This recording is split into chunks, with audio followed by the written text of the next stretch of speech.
We're gonna kill some time because our guest is running fashionably late. Weekend was great as in Cleveland, as you know. I felt myself turn a corner a little bit. How so? I intentionally did sets, and I went in to say, let them laugh, Fox. Like, let them laugh. Don't be so. You still be high energy, but don't freaking step on things that you say. Don't step on the laughter. Like, don't step on the laughter. Don't feel compelled to fill all the time with a bunch of material. Okay, what brought this on? What was there? Was there like, what were you two-parter? Okay. What were you doing before that? And what was the realization that made you recognize it this past weekend? Well, one was I want to stick to my time and not burn the light. Mm-hmm. That's one thing. So I'm like, all right, well, you have to say, I'm gonna do this, this, and this, and that's it. Okay. So, but in doing so, I was like, it feels good not to have that pressure. I'm putting pressure on myself, and then all of a sudden it's 37 minutes, and I kind of feel like it wasn't feeling like it used to feel, if that makes sense. Not in a bad way, but this feels better. Okay. It feels better. Remember back in the day, LGBT was just the G. Hold it and let them freaking realize what I just said, something profound there, and then move on with the joke. Right. Not just bam. It doesn't require all that just to be high energy. It doesn't require that. Okay. So wait, you just learned that this weekend? No. I'm just saying. It feels better doing it that way. I say I'm gonna do this again. I'm gonna do this and focus. You're being more casual with it. Is that a little bit? I would say that. Okay, it's more conversational. Actually, I'm trying to be less conversational. I'm just trying to just be performative and just be more conscious and not let. I'm not saying I'm not taking any risks or anything, but just being in the crowd and addressing something and then pulling back and not feeling the pressure to try to make something happen. I acknowledged it. Now let me get back to my set. Okay. Because I have plenty more to say. I think as far as the time, like, I don't know if this is like, speaks to what you're saying, but like for me with the time, I'm never really concerned with the time. I just get up there and go. That's why I tell them to light me. I tell like whoever's bringing the merch, bring the merch at 45, light at 50. So now I have some kind of frame of mind of where I'm at. But the first 30 I'm up there, I'm like, I have no idea where I'm at. I'm just going. I'm just like, let's just go until one of those two things happens to let me know, oh shit, that was 45? Or oh shit, that's 50? Yeah. I'm never like, is that 10? I'm 10 in, I'm 20 in, I'm just literally, what's up, Cleveland? Give it up for Joe Fox. And I start talking. Yeah. And then something happens in the room and it's like, okay, that was a notice that it's, a little bit longer than I thought it was. So I never get really caught up on the time. Well, yeah, I mean, but you know what I'm saying? I don't never. I don't want to even know the time until like I'm like, all right, just let me make sure I'm not going over. Right. Then I'm looking like, oh shit, I got 5 minutes left. Damn. All right. You know what I mean? Like, because I'm just, because it's just all very natural for me. Now, like, would you prefer looking and saying, oh shit, I got 5 minutes left? What I would imagine that would be like, shit, like I gotta get to this and that. Because I know anything that I was saying for that 25 minutes is going to be it's going to be my material. It's just going to be the moment, whether it's a moment with my material, whether it's a moment in the room, or a combination of both. I'm just like, yo, I've been rocking for a minute. Just let me see where I'm at. Oh, damn, okay. I got another 5 minutes left. Like just when I told you over the weekend, I mean when I did the Martin show, when I already felt like when they told me I had 10, then they said, oh, and I got the email said I was going to do 15. That extra 5 sounded like an hour to me. I was like, oh shit, I got an extra 5? Nigga, that sounded like an hour. When you go from 10 and you get an extra 5 minutes. That's and then when it got scaled down to 12, that extra 2 sounded like a 30 minutes. And I'm like, I got an extra 30. Like, so for me, my time is just like, oh shit, okay, I got that much left. Because I could pretty much end. I don't have to end on. I can end on any. I I can end on pretty much anything at this point in time. Yeah. You know what's funny? Like when I did the Barclays, similar but different. Okay. So they told me I think I had 20 minutes. Maybe I had 15. Let's say I had 15 minutes. And I told you their clock, when we on the road, the clock literally is the clock. It starts at 15, it starts counting down. So I could look at it, it'll be 14:38. You can see Do a bit, look back, 9:05. No, it's literally counting down. Yeah. The clock at the Barclays said 15, and I'm up there going. And of course, I don't want to burn the light. I'm a guest of a guest. Yeah. You know what I'm saying? So I'm like, 15, okay, go. Start rocking, rooms going crazy, Barclays is shaking. I'm like, holy shit, this is the greatest night ever. I look at the clock, it's still on 15. I'm like, oh shit, that shit ain't moving. That shit ain't moving. But I keep going, right? Then I look again, and it's at 10. So I'm like, oh, it's going 15, 10, 5, 0. I'm like, holy shit, that's horrible. That's different. Yeah. Did that fuck with you? And of course. So now I'm 15, I'm rocking, I look 10. Okay, I'm going. 5. Fuck, like, all right. And then it said 1. 1 minute. Okay. And I had said the bit that I wanted to end on. This was my only critique of myself that night. Everybody that was there told you I was the funniest cat on the show. But I'm granted, I only was doing 15 minutes. So let's take that with a grain of salt. But it said 1, and it didn't count down. It was just on 1. And I had did the bit, boom, got the big boom, and stayed there because I was like, I still got time. Do I have a full minute left? Is it 30 seconds? Go on 0. I should have just said, yo, good night, y'all, and walked off with the crescendo. Right. But my ego, and the fact that it was home, it was Brooklyn, I was like, well, I got more time. And I tried to go into a bit that didn't have time enough to do, but I was like, I still got it. So I was like, that shit didn't hit hard as hard as my ending. Right. So I ended up going like, yo, Barclays, man, I just thank y'all for having me, man. Y'all great. A soft landing, you know what I'm saying? Yeah. That's the only critique of myself. Was like, if I could have stuck that landing with the boom, good night, they would have carried me out of there. Bruh, I had an extra 20 seconds left. and you know, I would try to get that 20 I'm like, yo, this is my first arena. Martin, nigga, I want my 20. But I was just like, pay 5. But I was just like, you know what? I want to take this 20 just to thank Martin, to thank everybody. I ended on the very high note. I mean, I ended on a bang. I was like, all right, Trey, 20. All right, y'all. Thank you, Martin. Thank you, everybody. That's still classy. Do this for like 5 seconds. Appreciate it. And got off with still 5 seconds left. That's good. That's good. That's not bad. That's not bad. Yeah. I just didn't want to be motivated by the time. For me, it's like... Wait, that's interesting. So all this time, all of these dates we've been doing in the past, you've been up there in the frame of mind of what? I want to do all of this material and then, damn, that was 3 or 4 minutes over. Or damn, shit, I did 37 minutes. You know what I mean? So, I mean, we had the conversation about burning the light. We, had the little thing, kind of competition, nigga, pay up, nigga, But if I don't want to be motivated by the time more than doing the material, if that makes sense. Like, I'm gonna do these bits. This is what I want to end on, and then focus on that. Right. I don't want to be. Oh, I only have 30 minutes. Let me see if I can get it all in. I don't want to be motivated like that. But I think is that more so that you thinking I want to get this bit in because I want to hit in with a bang? Because if you get, let's say you got 4 bits you want to do in 20 minutes, right? Well, let's say 5 bits. If they all hit equally, then it don't matter. You're just like, all right, let me just do these 4. I think that's 20. Good night. True. This 30. Bet.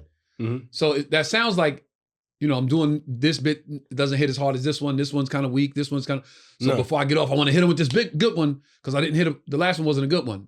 No, it's more like, hey, I have so much material. I'm like, all right, why don't you, on this set, on show 1, do this bit, and depending on how the audience is feeling, if we have a rowdy crowd, oh, you know what, I'm gonna do this bit here instead in place of this one, and not try to get it all in, because now, like I was saying, I'm stepping on, let them laugh. So the sacrifice is just do these jokes and let them laugh, and actually let them appreciate you. more. And it just feels better. It didn't feel like I'm freaking hit and miss. I said, well, he stepped all over that shit. And just so you know, we had a rowdy as fuck audience. Oh, really? Friday late show? Was it Saturday late show? It was all four. Oh, yeah, okay. No, Friday late show. That was super turned up. Yo, it was lit. Q&A. Yo, yeah, nigga, you sick, nigga, you crazy. One of those. Whole show. Yeah, that it's like, this your first time coming to a comedy show, man? Yeah, that happened. You didn't know that the drunk dude that got up? Oh, I didn't see him, but I heard you. Drunk motherfucker went to the bathroom, came stumbling back from the bathroom. I'm offering a couple that's on a first date. I'm offering them a drink. You guys want anything on me? And this motherfucker coming from the bathroom. Yo, man, Miller Lite. Miller Lite. Nigga, I ain't never see a Miller Lite make a nigga that drunk. Yeah. What's in that Miller Lite you drinking? What did you have? Miller Lite, nigga. And sat down. So I was like, God damn, you know what? Bring me a Miller Lite. I want to see what make me act like him. Right. And he, I mean, go ahead, man. Go ahead, man. Go with your show. Go ahead with your show. Go ahead with your show. I was like, all right, nigga, calm down. Go ahead with your show. And he stood up.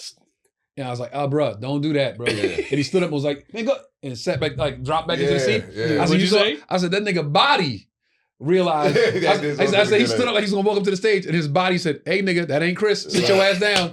And he fell back in the seat. Nigga, the whole room was like, yo.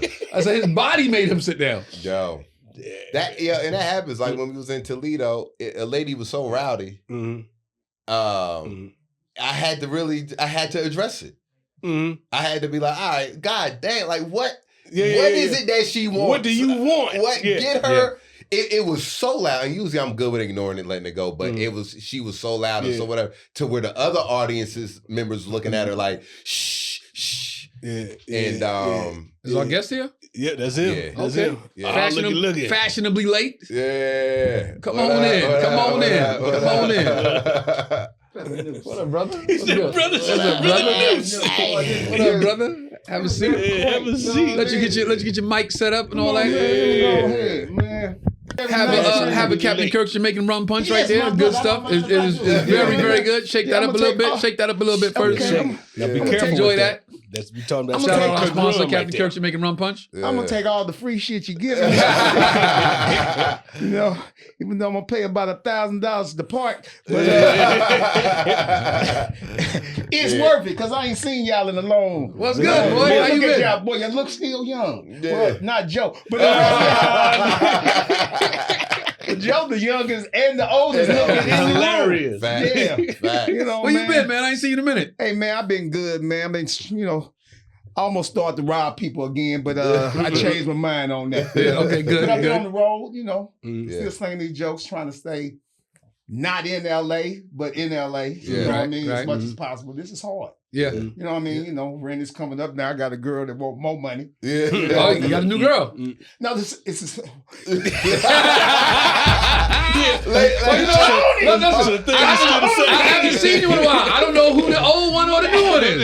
It's been a minute. I haven't seen you in a minute. Yeah. Well, hold on. Before we even get into that, ladies and gentlemen, Gary G-Thang Johson. Thank you. I'm here, Great, baby. funny comedian, actor, producer, everything out here Writer. in LA, writer. All of that. You know what I mean? Playboy. He said No, you got a girl. Chill. You got a girl.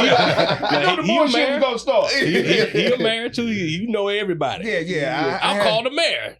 I know a few people, but when you get a certain age, Tony, you got to settle down. Okay. You know what I mean? You don't want to be by yourself. My dad, I'm taking care of my dad now in St. Louis, so you know I got people seeing him, 24-hour nurses, the whole nine. Yeah. And my dad was a good dude. He's a good dude. Okay. So, and then I'm his only son. So to have his only son to make sure he called me to take care of him. Oh, good for you, man. I wanted to make sure that he was good. Now, I'm only saying that to say this. I don't want to be like my dad. You know what I mean? Where ain't nobody there. Right. In the house. Because I shouldn't be spending all this money. It should be his wife. The wife in the house. Right. You know what I'm saying? So that I say that to say, as all of us, as we getting older, you know, we can only cover the gray up for so long. You know, you know what? Before you go ahead and they gonna see, Joe, you've been doing. So what I'm saying, you don't give a fuck. You know what I mean, Joe, like, you didn't accept me. You didn't accept me. You don't accept me. I let mine come in. But I'm gonna start telling motherfuckers, they just got looking at me straight eyed. You know what I mean? Getting. Why are you gazing? You ain't supposed to study on one area. Right. You know, I ain't got titties on my face. You know what I mean? Like, motherfuckers that be looking at you, like, you got it. Like, I did the Millennial Tour Sunday, and niggas was like, you look younger. Like, nigga, I was younger when I was out here. Right. I'm like, yeah. It's funny, though, you say that, man, because I was just talking to Thurston, comedian Thurston, and I was like, yo, this business, I said, you know, it's so much stuff going on, because I was talking to some actresses, and they was like real known actresses saying they moving to Jersey because this shit is slow out here. They got studios opening up, blah, blah. You know, they can't move how they used to move out here. So they like, yo, I'm out. Yeah. And I was just telling Thurston, I said, you know what? In this business, you have to figure out how to have a certain quality of normalcy out here. Yeah. A regular life. Right. To where it don't matter what the bullshit you dealing with on the outside, you coming home to somebody that love you. There you go. You coming home to somebody that care about you. Yeah. No matter the bullshit, this person don't do this person fucking with you, this person bullshitting you.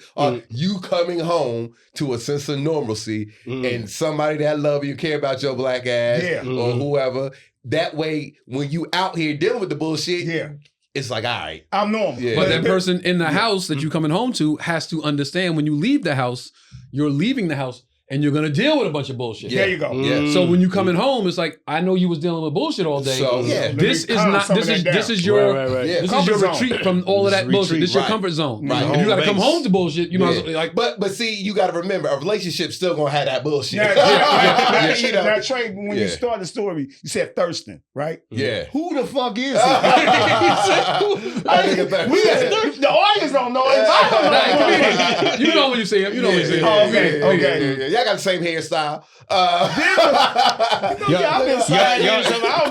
can be stunt doubles. Y'all can be stunt doubles. You motherfuckers have got teleprompter.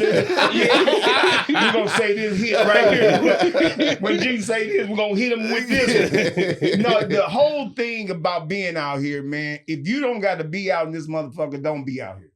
You know, I'm going ahead and say it. You know, I've been out here a long goddamn time. Now I don't even want to tell the amount of years I've been out here. Yeah. That's how long I've been out here. Because they judge you on the amount of success that you have by the amount of time you out here. Nigga, when I first moved out here, I said I was going to be famous in 2 weeks. Nigga, it's some years in that. You know what I mean? I didn't witness 9/11, pandemic, Cat Williams on Shade Room. Everything. Every natural disaster. I had every natural disaster. Including Cat. And motherfuckers, when I go into my own show, I'm waiting in line with them niggas, and they still don't know who the fuck I am. Ain't that something? What type of shit is this? Now, I've still been blessed and fortunate to connect myself with people with resources. That's how I continue to work. Yeah. And so when you do that, you don't have a problem with work. And if your skill set is high enough, somebody's going to pay you for it. And that's what I've been living on. And I pray a lot. There you go. And I learned to release all the bullshit. Yeah. I'm cussing niggas out now. I used to hold it inside. I had a conversation with Trey earlier today. I was going to bring that up. Yeah, well, I wait till your time because I know y'all got cue cards. Yeah. The teleprompter guy. I know the teleprompter going to usually had that. The white guy going to say on your ear because well, y'all going to get to that because y'all ain't got the But you know, y'all just started. You know what I mean? Y'all got the earpiece. Motherfucker got the earpiece with the white dude out there. Yeah, tune in now. The control room. Yeah. But that's the life that you live when you come out here and you deal with all the shit and all the comics. We the most hated we hate everything. Comics hate everybody. They hate everything. They don't even like dogs. You tell me a comic that got a dog and he loves people. You know what I mean? This is what we got to get out of. And every other race don't do it. But the black race and comics and our race, We hate each other. Oh, you're saying black comics hate on black comics? Yeah. Yes. There's an unwritten and it's an unwritten rule, and they think that we all love each other. We all got serious issues going on, and don't nobody love nobody, and that's kind of crazy when we the ones supposed to make people laugh. Where do you think that comes from? Black comics hating on black comics. I have a theory, but I want to see what you say. It's a crab in the barrel mentality. We don't want you to be funny in us. Think about it. We all in witnesses when we get ready to go on stage. This nigga that's get ready to go up next saying he ain't killing like me. Yeah. And I tell everybody, your laughs is your laughs. Mm-hmm. Your laughs ain't gonna be my laughs. Mm-hmm. And I ain't gonna be your laughs. And if you get over that, if a nigga go up there and he kill, that's what you really want. Mm-hmm. I don't want a nigga go up in front of me and die. Right. Because now I got to host and go up and headline again. Right. Yeah. You got to clean up the mess. I got to reset the room. You know what I'm saying, Tony? And then do your set. And then do your shit. You have to address the dead body. Yeah, that's right there witness. Call the medical examiner. Come get this. A lot of niggas don't address that shit. They don't address the elephant in the room. Nigga, the audience is smarter than you think. Yeah. Motherfuckers know that nigga that died in front of you. Like, you performing. Now I'm judging you. With a chalk outline. It's like, now they don't give a fuck. You don't respect the dead too. Yeah, he's about to die. Especially they don't know. See, everybody ain't Tony White. You know what I mean? Everybody ain't got name face recognition. You know what I mean? Right. When they come out, they give you okay. Yeah. All right. Yeah. Joke 3 didn't work, but okay, that's joke 3 didn't work. But nigga, that's still Tony White. No. I don't know about that. They might give me joke 1. That's about it. Dave Chappelle, they give joke 4 or 5. They get 4 or 5. Okay. You know, who else? Mike Epps. Mike Epps does give joke 3, 4, 5. You know, anybody that's me, Tony Rock will give you joke 1. One joke. Yeah. But ain't that thought you at least 2. When somebody, I might be 2. I might be 2. Depends on the city. Depends on the city. Yeah. I was about to say, you're 3-4 in New York. Go ahead. When somebody bomb real bad, like before you go up, and if they don't know you, now they looking at you crazy, like you like. Yeah. So I hosted the Improv last night. I didn't know not one of the motherfucking comics on the show. And I told them, I told the audience because I say, I don't know any of these motherfuckers that's about to come up. Now I know that sounds bad as the host that I'm setting the room up a different way. Setting them up to fail. But my spirit is telling me these niggas is about to eat it. You know? Oh, really? Oh my God. That's at Monday night at the Improv. What was it? A Monday Race? Monday Race. Yeah. Me and D-Ray hosted. Me and D-Ray co-hosted. And so the first nigga went up and he ate it. I don't want to say his name, but I don't even know his name, to be honest with you. So I couldn't say his name again if I wanted to. I don't know. But he ate it. You know what I mean? Because when I started doing comedy, the comics will tell you that you ate it. They don't sugarcoat the shit with you. Nigga, you died up there and don't call me today. You know what I mean? Nigga, when I first got out of here and I died at the Comedy Store, and I was staying on Guy Torrey's couch. And Guy said, hey, bro, he woke me up at 6 o'clock in the morning. This is a fucking true story. He said, bro, you need to go back home. And I was like, I don't have home. He said, St. Louis. I'm talking go all the way. I'm talking go all the way. Nigga, I mean, get on the flight. Fuck home. This is not for you. You did Fat Tuesday. I did Fat Tuesday. Your brother went up in front of me, destroyed that motherfucker, turned it over. And my arrogant ass back then said, I ain't giving a fuck. Nigga, I'm about to go up here. And this is when the dude was in life. What's the nigga that you gonna eat your cornbread? Oh, Bear.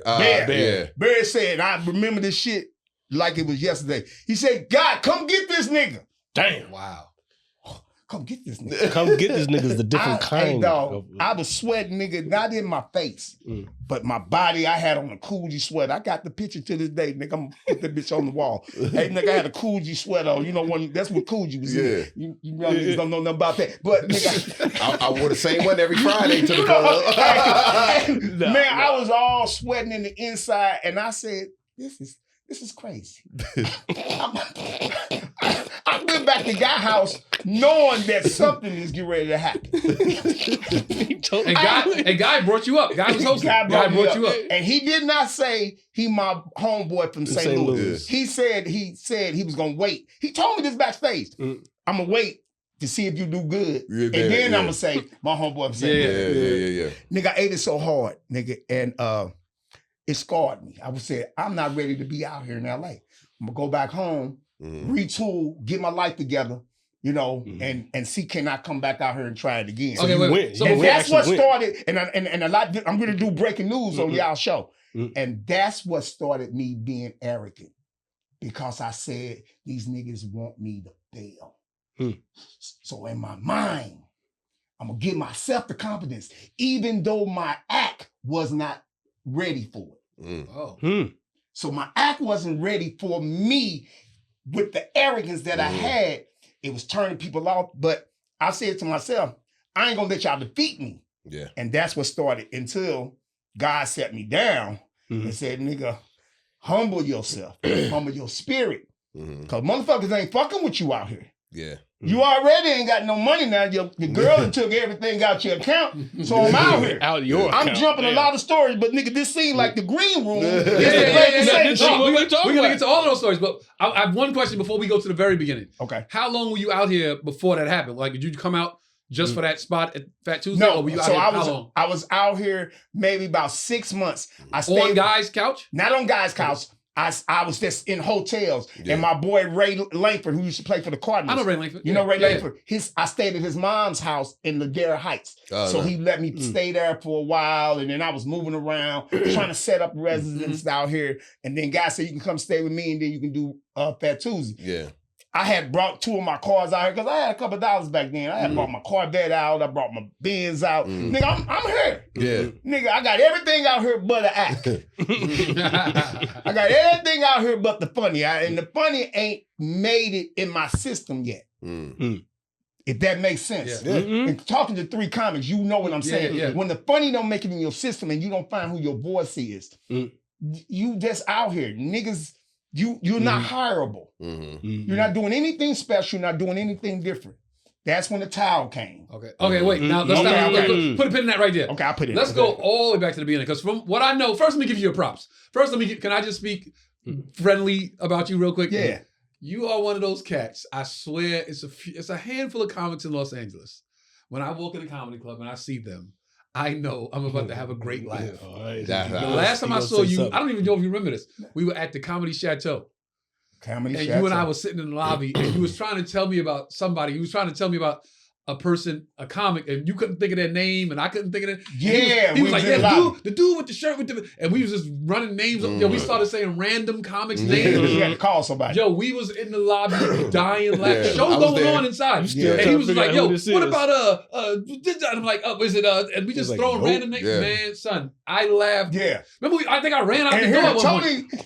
Tony wasn't gonna let it go. Tony went in his phone for research. He didn't know who it is. Describing it, and that was a great energy. But the difference is, me and you the same sign. No, I was gonna say that we have I'll address that now as well. Yeah. First of all, I want to finish my point. You are one of those guys, 3 or 4 or 5 baby comics that I see. I walk in the comedy club, I see them, smile on my face immediately. You are one of those guys. Man, I appreciate that. Secondly, since you brought it up, our birthdays are like 2 days apart. 2 days apart. Right. And you do a show every year, and I have never been invited to be on your show. And then we talked about doing it together. Right. But yours is always, you have, and I'm going full disclosure, I'm going to say, Tony have the bitches at his show that I won't at mine.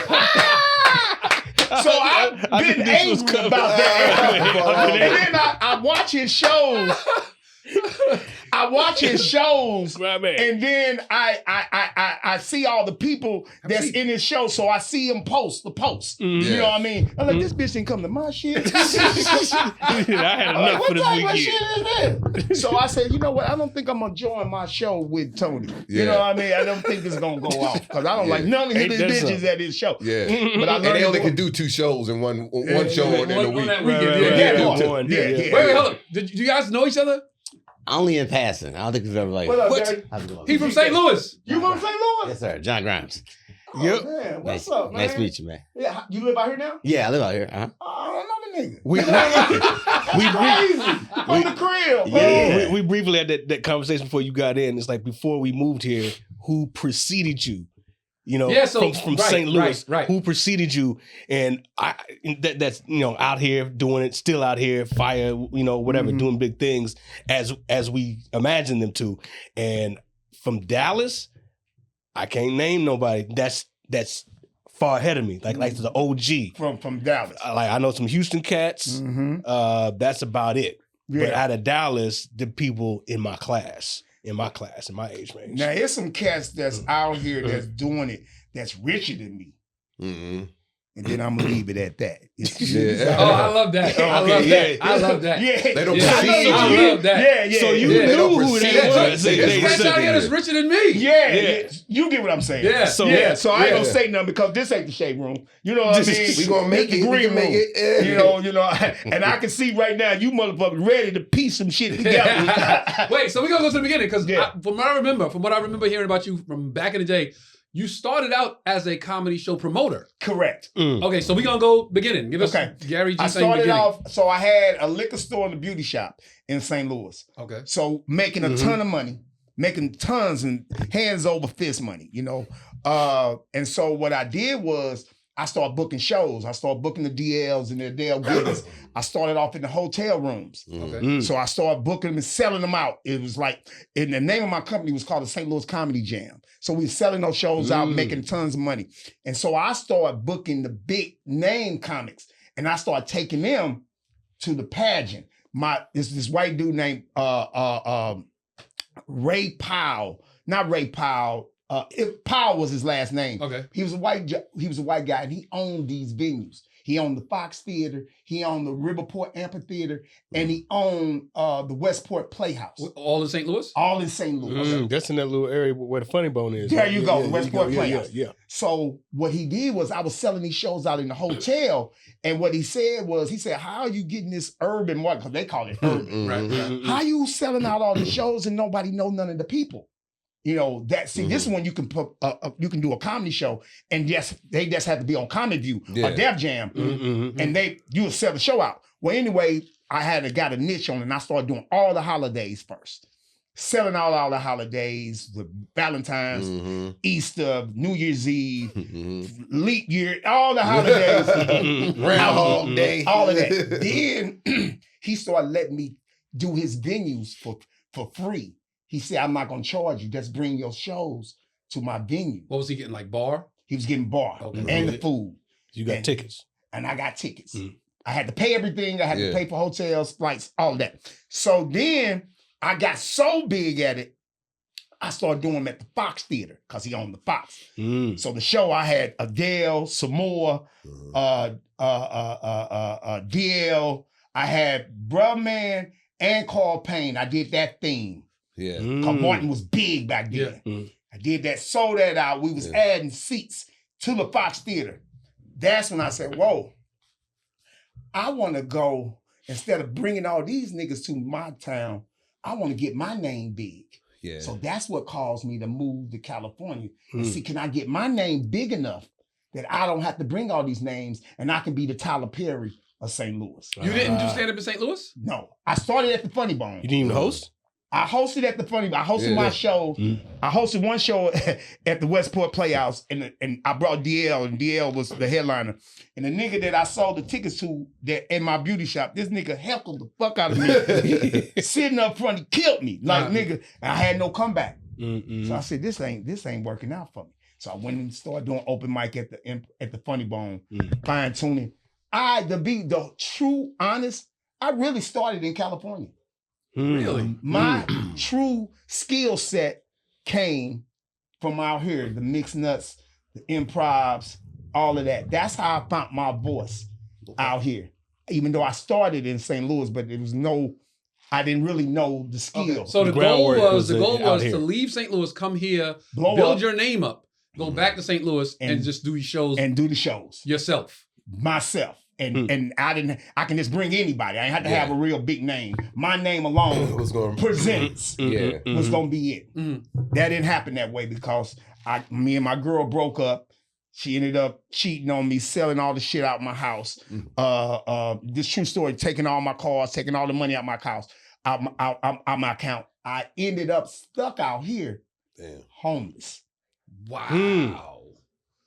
Early 2000s, like early 2000s. So this is after the Fat Tuesday. This is all after that. Yeah. I'm out here trying to make it. Wow. And now I'm stuck out here. And what made me really get stuck out here was 9/11 hit. And I was scared to fly back home. Oh, wow. Yeah. 2001. On top of not having the money to fly back home. Yeah. Right. You like, this God's sign. I don't need to fly back home. I don't need to fly back home because I know if I go back home and this bitch took everything, I might not be here to tell y'all the story. Right. You know what I mean? So that's the real true story about G-Thang and how it really all started and began. So Okay, you never. What? I'll just say. So when you said that thing earlier, guys said, "Man, you need to go back home." You never did go back home because you couldn't. I went back home when God told me to. Okay, now everything was smooth. Everything he said happened after that. Okay, after that. Okay, there you go. And then that's when I had I'd already had the show money and all of that. Cause I came out here, I was living off of that. I brought the cars out here, the whole nine. I'm thinking that you sold the liquor store and the beauty salon? My mom was still running it. Okay. So money is still coming in from that. Yeah. You know what I mean? Money is still coming in. I'm still able to survive, but I didn't have that big chunk of cash to survive out here. You had money coming in, but you didn't have live in LA money. I had living in LA. Okay. Okay. You know, I can go back to St. Louis, but if I go back to St. Louis, I'm a risk to her. Yeah. Because I might do something stupid. Yeah. You know what I mean? Because when the motherfucker, I'm losing weight, nigga, I'm all of that. Nigga, it was all bad. Yeah. You know, it was all bad. So go ahead. So then, well, I don't know. I'm about to skip. So, I want to start. So you out here comedically. How did that start? You open mics. You started open mics. Shows. I was doing mixed nuts. You literally started from ground zero. Okay. I'm doing mixed nuts. I'm getting the $50 a night, and then now I'm staying at a hotel on Highland. It's a hotel. They knocked it down now, but it was a hotel. It was $50 a night, and I would sell my DVDs to get the money up to stay there. So I had to sell 5 DVDs a night to stay in this hotel. This is breaking news. I have never told nobody this story, but you know, God didn't put it on my spirit, and I don't need that no more. Thank God. Right. And I stayed at that hotel on Highland. $50 a night, and if I sold 7 DVDs, I had $20 to eat. Yeah, there you go. So when did you start finding your voice? And when the towel came, is that when you started? The towel came. That's when you started. And then I got to do Comic View. So I'm taking you back. I got to do Comic View. I thought I was gonna do a little something. And the dude that was in charge of the Bay Area competition, what's his name? Tony Spires. Tony Spires. He said, "G, I can put you on the show." And this is what the nigga told me. It was a true story. I can put you on the show, but it ain't gonna help you because I don't really believe that you're funny enough to be on the show. Yeah. He didn't say it like that, but that's what he was saying. I don't think you have that, what it takes. And at first, I really didn't have that, you know, because I was all over the place. I didn't know who my character was. I didn't know if I was Bernie or Cedric. I didn't know who I was. Right. Because I'm all over the place, and now I'm only emulating motherfuckers that I looked up to. You know. So there was no real structure to your set. It was based on other comics. It was not based on other comics. It was based on their mannerisms and their style. Yeah. So I never found who G-Thang was until I got out here. Yeah.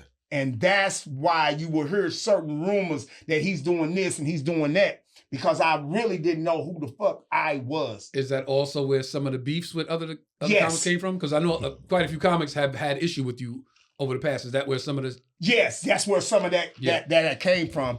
And me not knowing, because I didn't even know them. I only had main niggas that I looked up to. And as far as the jokes, I was just observational kind of comic. Yeah. You know, of course, you know, now, you know, I'm G-Thang now, but it's those things, I would have probably never told this story back then. You know, but I'm this nigga now, you know what I mean? So it's okay to let that emotion out, you know, and that's when I found who I was. And then I did the towel, and then I might have had about 12 hot ass minutes. Yeah. 12 motherfuckers where I can go anywhere and tell them and all of that. And then I start building from that. Yeah. You know? Was it always Gary G-Thang Johson? And it was always, it wasn't, I added to Gary because I was trying to get rid of the G-Thang. Right. Yeah. So I added to Gary. I remember that. Yeah. So, and then motherfuckers still didn't, you know, they're like, nigga, you either keep it or you don't keep it, nigga. So why not? Why get rid of it? You gonna keep the G-Thang or you gonna go with Gary? And then I like, nigga, I've been doing G-Thang for so long, I don't even think the niggas would even know who Gary is. Right. But now they say all the name. Now it's Gary G-Thang Johnson now. So how did Disaster So now I'm getting work. So now how did I start getting to work? Disaster movie. So I did a diversity showcase. Okay. Which one? Because I always can act. Because I came from the theater in St. Louis. We had the Black Repertoire Theater that I started at. He probably know about the Black Repertoire. So I started in theater. So a lot of people didn't know that. So I took that skill set and started acting. But so when I came and did that diversity, it was only 2 black guys in it, and I was one of the ones that made it. Who was the black guy? And I don't even know, but he was a black-white guy. Okay. I was the nigga. Yeah. You know what I mean? Yeah, black, and I knew what my purpose was. My purpose was to be that black guy. Yeah. They didn't want me to talk, hey guys, they didn't want that nigga. Yeah. You know, you the nigga. Yeah. You're not Samuel L. Jackson. Nigga. You Jackson, you know? And so I got that diversity, signed with a big agency, signed with a big management company. And then he started sending me out everywhere. So I started booking Punk and Disaster Movie and The Shield. And I was on every fucking thing. Then I got on all the black shows because I was doing warm-up. So now I'm doing warm-up on all the shows and being on the shows. So now I got money. Now I got money coming in, and now people knowing who I am, and now they're like, you got to get this guy. Then they start doing it for the award shows, and now I'm out here moving in these streets. Yeah. Still working on the comedy. Still trying to find who that nigga is. Now, of course, you can do warm-up, but warm-up ain't comedy. Right. Yeah. No, really, right. No. Yeah, warm-up ain't stand-up. Right. Warm-up is just quick, knowing bop, bop, bop, bop. And so then I found The Voice.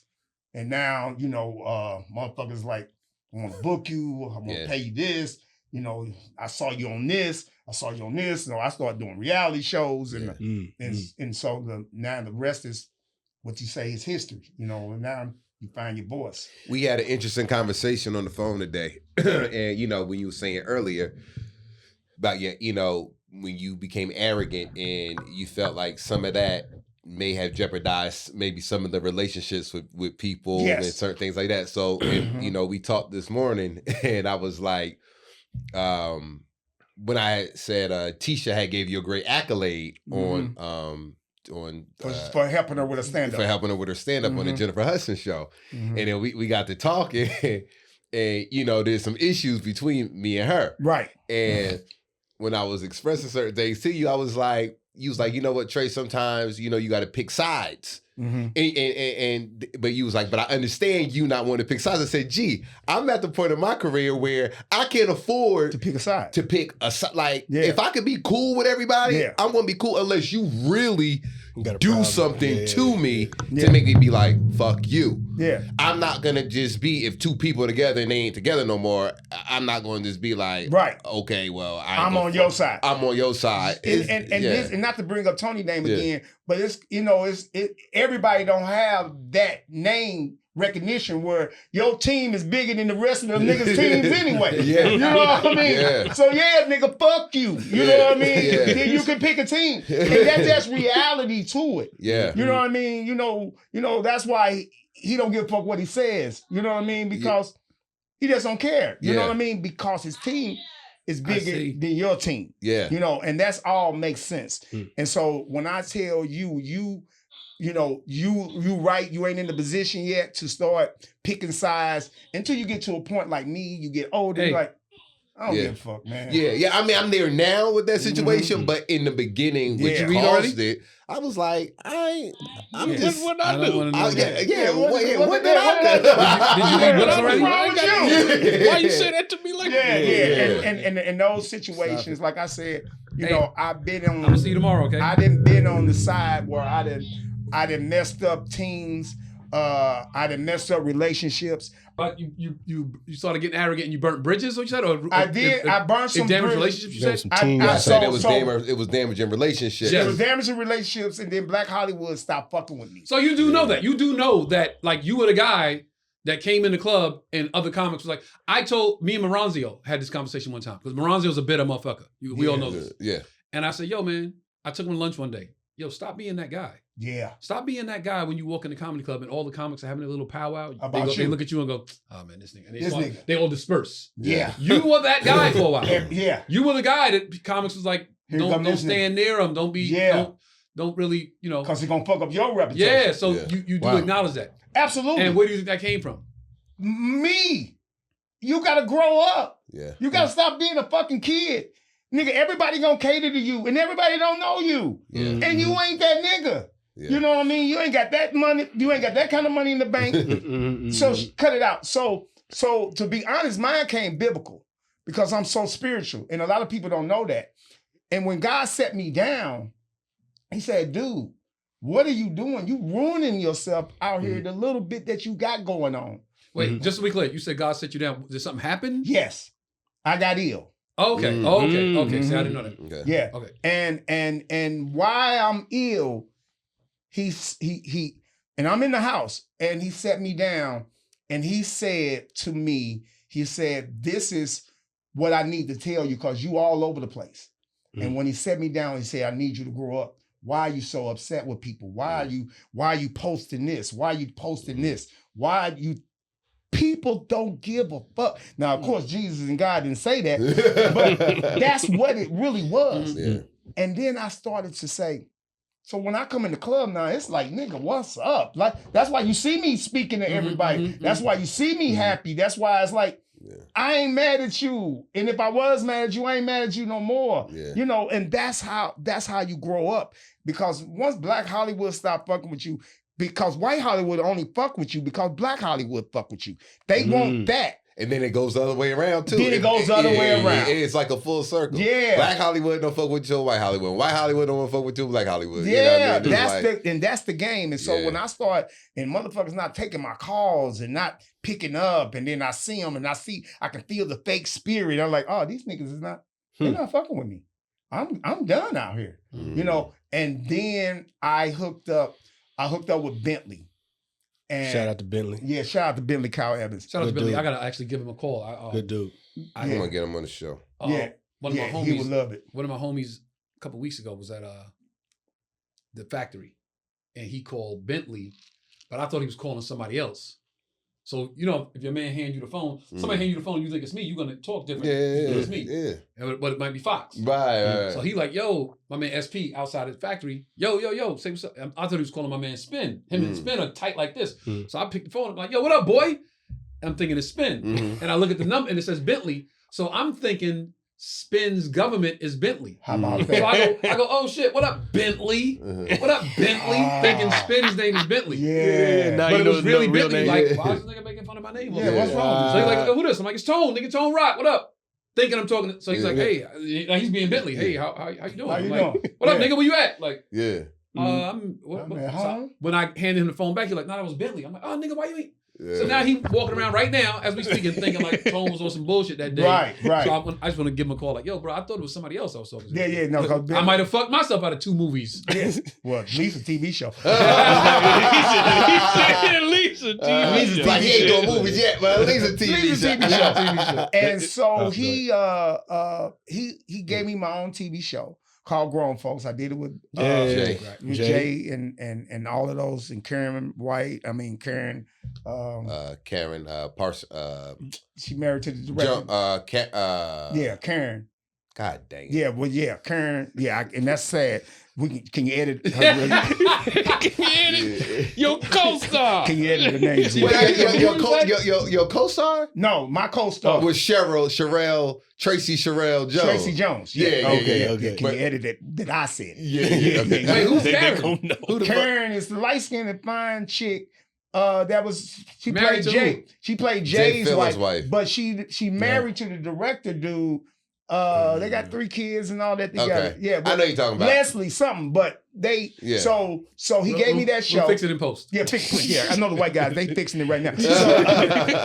So he gave me the show, and then the show did well, and then Hollywood said, "Oh, G can act," and so let's open back up to him, and then I did the Millennial Tour, then I did the second tour. Then I did the New Edition, and then I did the 90s Block Party. And so now Black Hollywood, like, this nigga came back. Well, so why are you not doing this tour? What happened with this Millennial Tour today? Like, with doing all of the cities? Because I know you was doing all of the cities on the first. I did first and the second one. Did your bones get older? You couldn't keep up with the youngins anymore? Not so true. Gary called me. Gary Gilders is the promoter he called me and said, G, I'm thinking about putting you on this tour. But now Gary do this. They got a company called BBC. Yeah. And this black promoters company. And it's 9 of them on the board. Gary's the president. And they all decided that we're going to go with a DJ. We ain't gonna get this nigga 10 racks. Yeah, you know, they gonna find a way to save cut some costs. Wow. Travel, hotel, flying. Trumpet office now. We gotta cut this money. We gotta cut this money, nigga. They get tariff and all that shit. Put a tariff on your head. You know, so I live here, nigga. He called me and he said, G, I want to put you on the tour. And I think they wanted to know you see what I do, a pay cut and all that. But already I got dates. You know, ain't that a beautiful thing? Yeah, ain't that a beautiful thing when you already got dates? I got dates. When you don't know, you know, so and it's me. Yeah, and I ain't ready to not do the dates. Right. But when I first did that tour, Reginald Hutton was asking. I was doing warm up on the Image Awards and the BET Awards, and that day I couldn't do it because I was flying to Pittsburgh to do the first night of the Millennial Tour. And when I did that like cut that whole thing out. But that's how God worked because I was too big to start doing warm up anymore anyway. And now I'm seeing my ex and this bitch is up for awards and now I'm still doing it. Hey, God, you evolved. You better be careful. You evolved. You evolved, and it's like this door, you walked through it, and you did what you did in the room, and now you going through another door. And that's a bigger door to a bigger room. And you never know who you need at your time of need. You know, and the person that came to my aid was Yasmin. Yes. Yasmin came in. Shout out to Yas. And took care of me. Yeah. When I was down. And nigga, for a year, Yas was coming to the house and the whole 9 making sure I was straight. And her and her mama.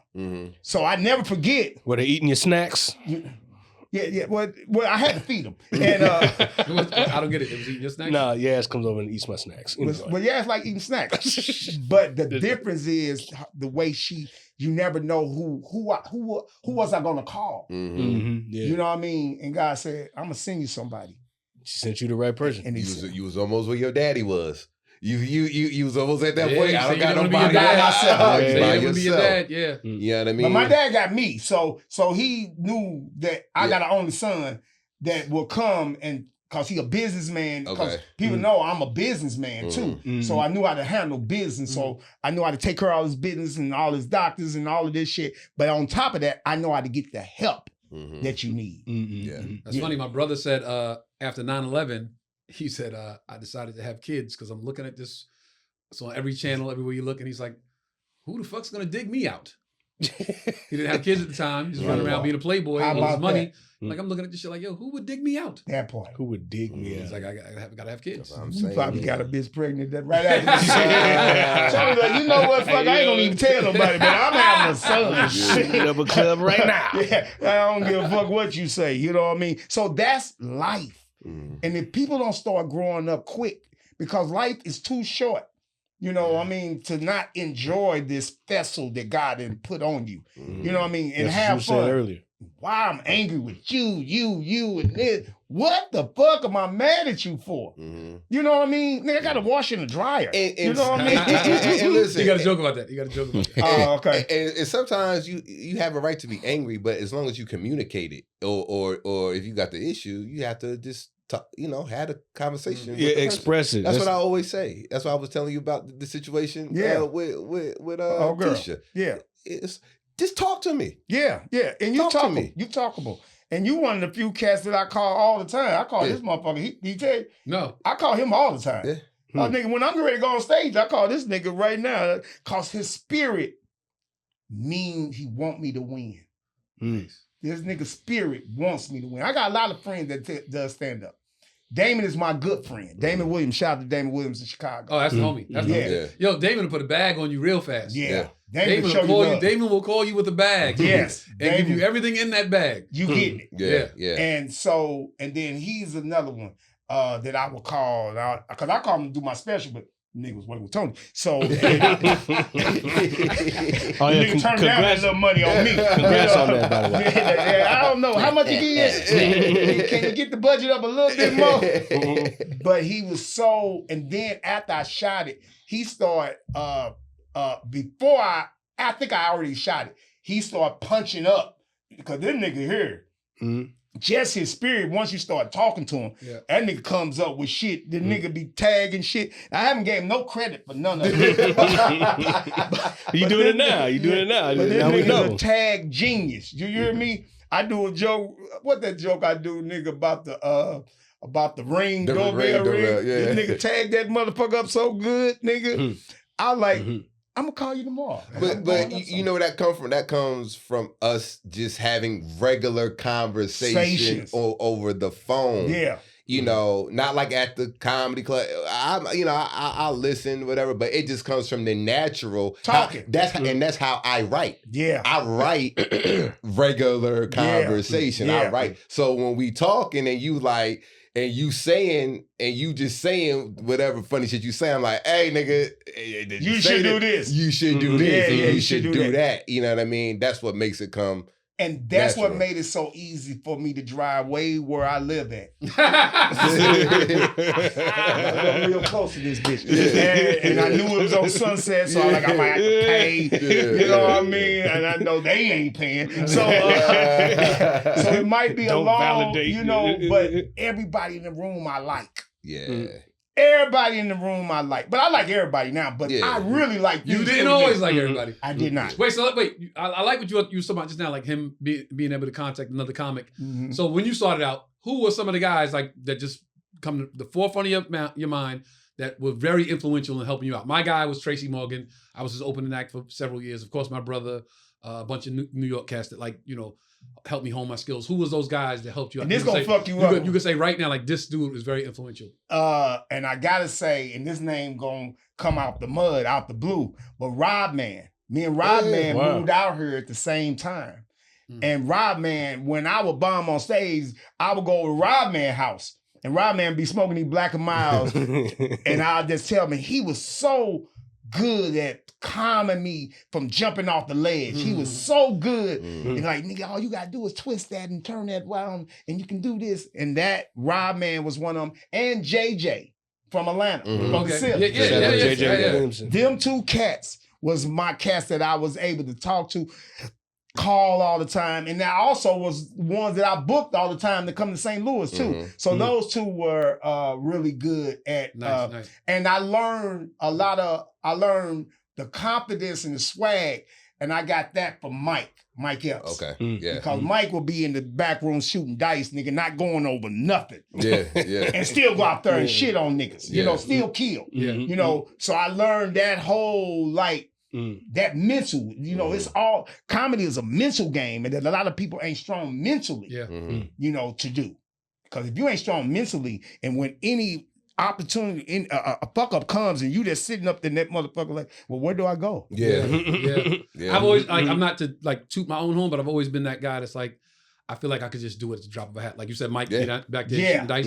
I feel like I could, you could plug a mic in right now, like, yo, let's go. I could do it like that. Ready to go. And you're a good ass actor too. So you never do talk about your acting. Yeah. And I'll say it when I came on your show, because all of us, nigga, when you did All of Us, I was a fucking fan.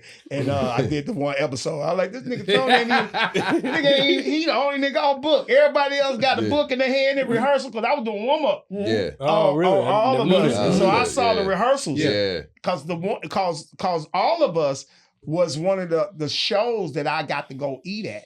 Oh, okay. Yeah. When I was homeless. Yeah.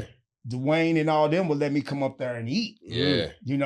And so I was good. I was bathing up in that bitch until it was another nigga that was working with Dwayne. I ain't gonna say the nigga name, but he in a lot of goddamn trouble right now. We know what you're talking about. Yeah, this nigga wanted me not to come up there no more. Oh, yeah. Yeah, he like, nigga, you gotta stop coming up here. How you popping up here? Because I was cool with the nigga at the front gate. Yeah. And I was cool with, because I was doing warm-up on a few of those shows. Yeah. And I'm like, nigga, I'm up in here. Nigga, nigga, need some to eat. Nigga, He know me. I just what's get wrong some with meat. you? So that's the whole thing. You know, a lot of people don't know who you are. They judge you on just your appearance and what they think. So people make up shit for you. Yeah. So that's why I love doing these kind of shows, because I get to tell people the real truth. They answer. They fill all the voids with their own ideas or with someone else's. So you see a person. Know very little about them, but then you'll fill in all the blanks with your own ideas. That's what I was telling Rock before you got here. It's like, you know what? I know G-Thang because you're a comedian. Like when you said, I'm taking care of my father, I'm his only son. Like, I didn't know that. Like you know people up to a certain point. Right. And then like what you just said, people with this and this, and they only know a little bit about you, and then they fill in the gaps. Fill in the blank. Yeah, because they made me a boogeyman. These niggas made me a boogeyman, not knowing my spiritual background, not knowing that I love my family. I love people. It's just that I was angry, and not so much, and I don't stay angry that long, but already the damage is already done. Yeah. They don't give you second chances. You think that? You believe that? You think you burned some bridges that are you've done irreparable damage? Or do you don't even No, care I don't think I them? did that. Okay. No, I don't think that they was that bad. I never cursed nobody out. They probably heard it from other people that burned. I think more niggas burnt bridges for me than I burned for myself. See, what'd you say to him? I didn't say that. Being misquoted, misunderstood. Not only that, but people will damage your name in the room before you even get an opportunity to get in the room. And you don't even know what's happening. And you don't even know what's happening. And that's like those because they know. You know why? Because they know what you're gonna do when you get in that room. They know what I'm gonna do when I get in that room. Yeah, they know what I'm gonna do. So let me ask you this, because I wanna touch on some like really hot topics. Yeah. That's in the teleprompter. but and is in line to what you were saying earlier, where your arrogance, you felt like at the time you was arrogant, your arrogance outweighed your talent. Absolutely. For a moment. There's a lot of niggas out here like that now. So we all know the biggest thing right now, what people talking about is Shador. Yeah, in the draft. Yeah. All right, so he went number 5. Yeah. Fifth round, 144. Right. Joe been doing his research. I sure did. When they talk about it so much, everybody know it. Definitely but I don't talk sports with these guys. I don't talk sports like that. 144. 144 round, 5th round. Do you think it was collusion with the mandate? What are all of our thoughts? Is it a loudmouth black kid that's overly arrogant and overly confident that got in his way? Was it collusion within the NFL? You know, the GMs just going against this kid because he's not the sob story, the sad story, coming from the broken home. I need the NFL to save my life and to save my family life. Yeah. What are we thinking? The nigga had 9 commercials before he got drafted. He gonna make way more money than what the NFL gonna give him. You understand? They penalize him because they don't like his daddy. Okay. His daddy is the swag. His daddy got a song out, nigga, Jury, and all that. They just emulating their dad. They look up to their dad. Their dad is their positive role model. And people are so insecure about how confident that Dion is. That's what they penalize that son for. Them kids are nice. If you ever talk to any one of them, they the coolest set of kids, because I met them all. They the coolest set of kids that you ever want to meet. But that dad, Dion, is so confident and he instores it in them. And you're going to do that same thing with your son. He ain't going to take no shit from nobody. You get what I'm saying? Right. And they'll probably penalize him because he's a rock. Because they're inferior and jealous of y'all last name. Do you think for Deion Sanders, it's about what his career was and what it represents? As far as why they're attacking his nigga was great in everything. But why? But why are they attacking his son? Like what was wrong with Deion? Because the reason was shit, they attacked LeBron's son. And he a nice ass kid. He ain't nowhere near cocky like the daddy. Right. But he ain't great like the daddy either. The daddy was killing niggas for a long time. But I say this. Look at this is how this society is. They're talking about Jay-Z kids. They're upset with Blue Ivory and the other little kids. For dancing on stage. For dancing on stage. They just dancing. It is just kids. Nigga, Omarion brought his son on stage to dance. And he can't dance. You know what I mean? Marion can dance, but the son is just, you know, he ain't there yet. He ain't do the rehearsal. You know? Now, Marion, my nigga, because I might be going to it. So, I need y'all to edit that in the post. You didn't say nothing bad. I need y'all to fix that. To be honest with you, I need y'all to fix this whole interview. I don't need none of you motherfuckers. I don't want to be mad at you 3 days. Nah, we ain't gonna clip it up like that. Tony know I didn't want to say that. I told him. And the nigga ran it anyway.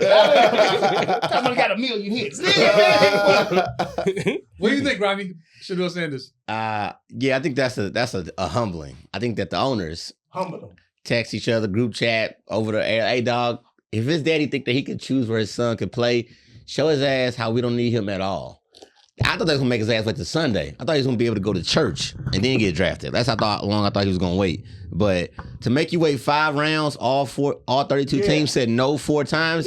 They want him to sit in that shit because he had cameras first night. He had a press release. He had rappers hanging out. Why does that infuriate? I ain't go to that party, dog. Why does that infuriate people? To see a nigga happy? What people? What people? Majority white people. Why? Like here's why. Because all black people came to his aid. Here's why it infuriates. The majority. But I've seen a couple of Uncle Ruckuses and a couple of. What DL said earlier? Shoe booty. What is shoe booty? Yeah, that was shoe booty. Here's why it infuriates the NFL system. And then your thought. We want your thought on it too. This is my thought. You cannot come on. You can't work your way out of slavery and buy your freedom. You can't buy your freedom out of slavery. And then tell the slave master, I'm going to tell you what plantation my son goes to. Yeah. Okay. I'm going to tell you that's real that my son can't go to your plantation. Yeah. My son ain't going to your plantation. I'm not letting my son go to any plantation.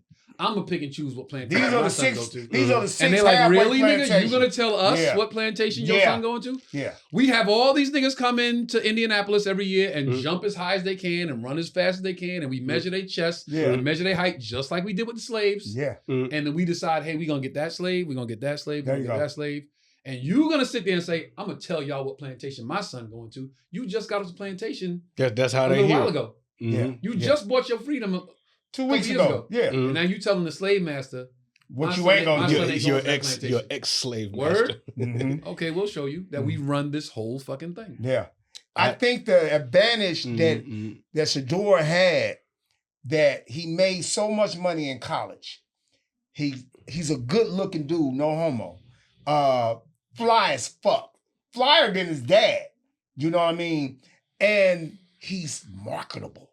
Yeah. And white people are gonna tap into that. Yeah. And that's why he got the Gatorades. And that's why he got the fucking Pizza Hut. Now he on Delta.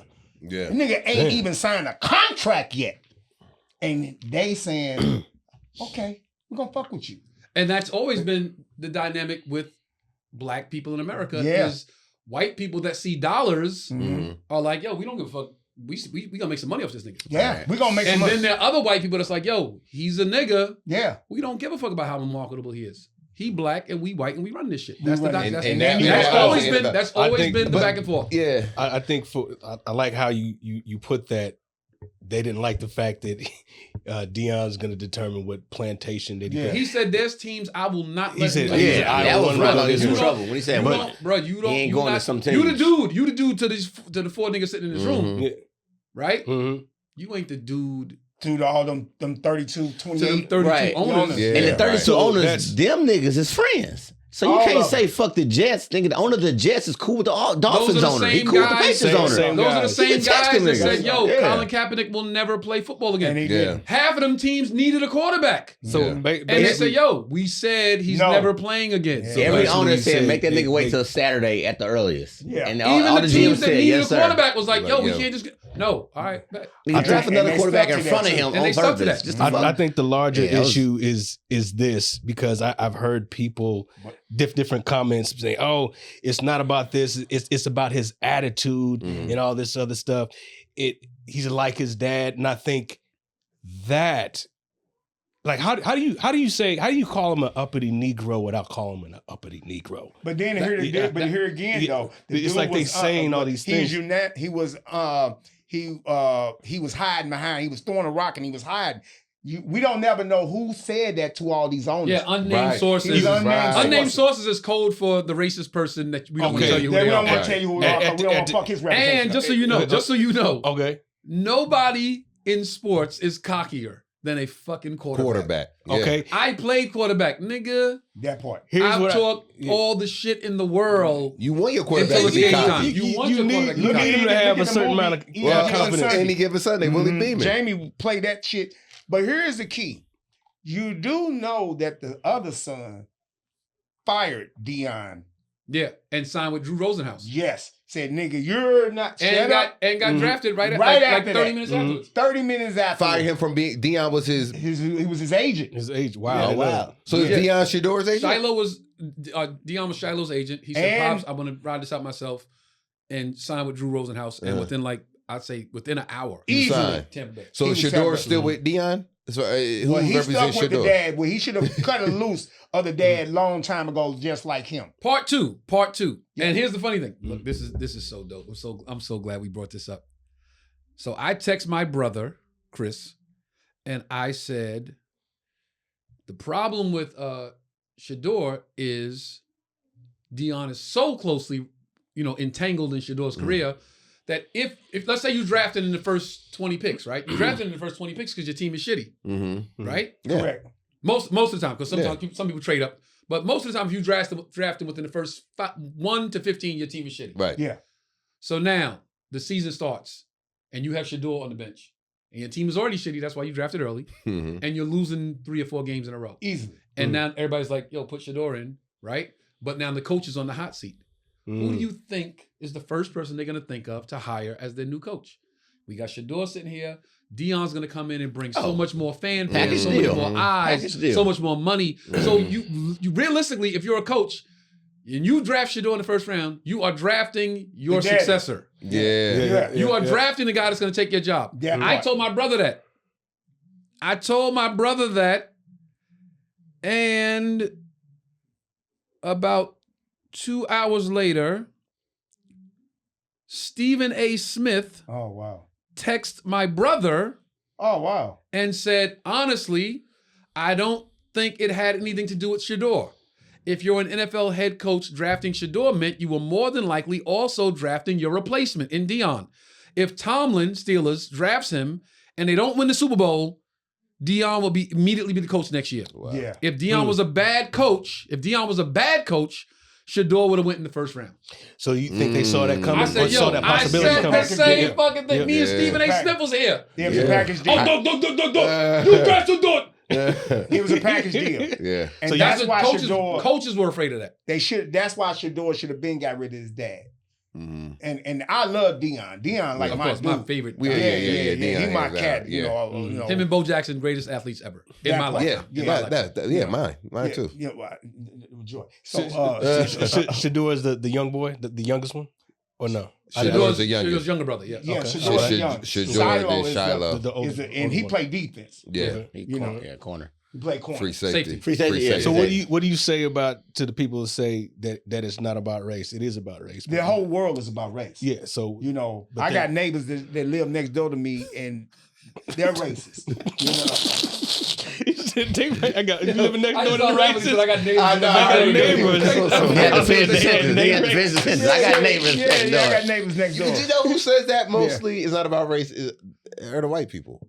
Yeah. White people do not still understand the way racism works. No. Or they choose not to. But so their main argument is, how can it be racist when they drafted, when the number 1 quarterback in the first round was a black guy? Yeah, those are the same people that say America's not racist. We have a black president. Yeah. They got 1 out of fucking 47. Yeah, 1 out of 47. My neighbor, I was having some work done on my floors at my house. And she goes outside of her house and asks the people working on my house, putting in some, replacing some boards on my hardwood floor, and said, well, why are you replacing those boards? And so we had a big storm that fucked up. I had some water damage on them boards, so they had to come and replace all of that shit. And so she comes out, and once they're done, she said, why you didn't tell me about that? I said, her name is April. I said, April, get the fuck out my face. I said, April, I don't owe you. You don't pay not one motherfucking thing over here. And I said, the next time I talk to you, because she said you were angry and so she started using those type of words. These are cold words that white people use on you for they can build a case. Right. I said, the next time I talk to you, I'm going to be recording. Yeah. The next time you see me, think about being on fucking camera. Damn. Yeah. Yes. I said, I don't talk to you no more. She's my neighbor. We don't talk no more unless we on camera. Yeah. Because I'm building a case. Why didn't you tell her you were replacing your floors? Yes. Why I didn't tell her that I had water damage to my floors? You know, because that's how she is. Yeah. She needs to know everything in our subdivision. And I was so offended, you know, plus with this whole toxic climate that we're fucking dealing with.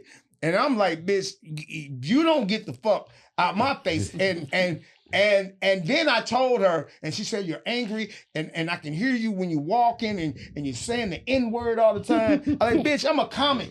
I say it all the time. Bitch, I would say it at church when I'm talking to the pastor. You know, I am a pastor, bitch. What is wrong with you?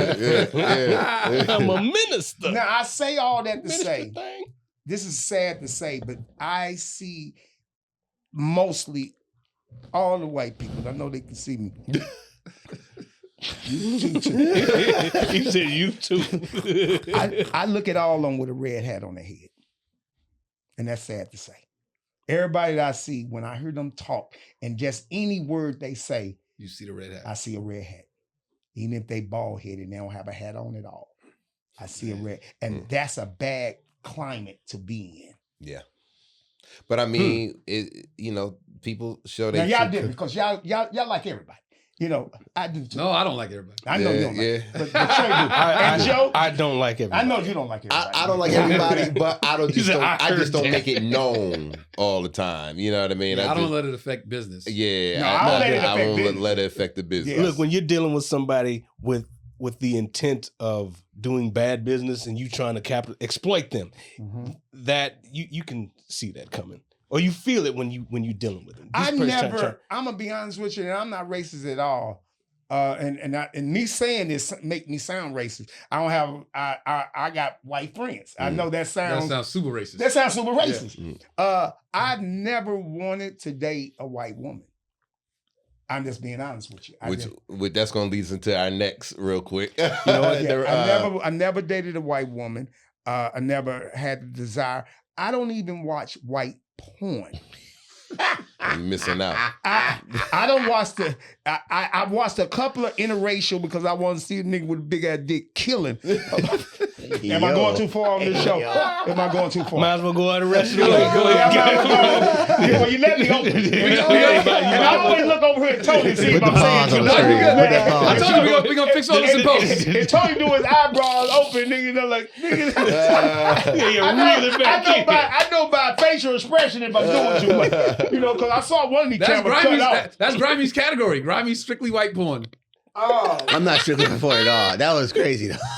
Hey man, I cannot. I just don't.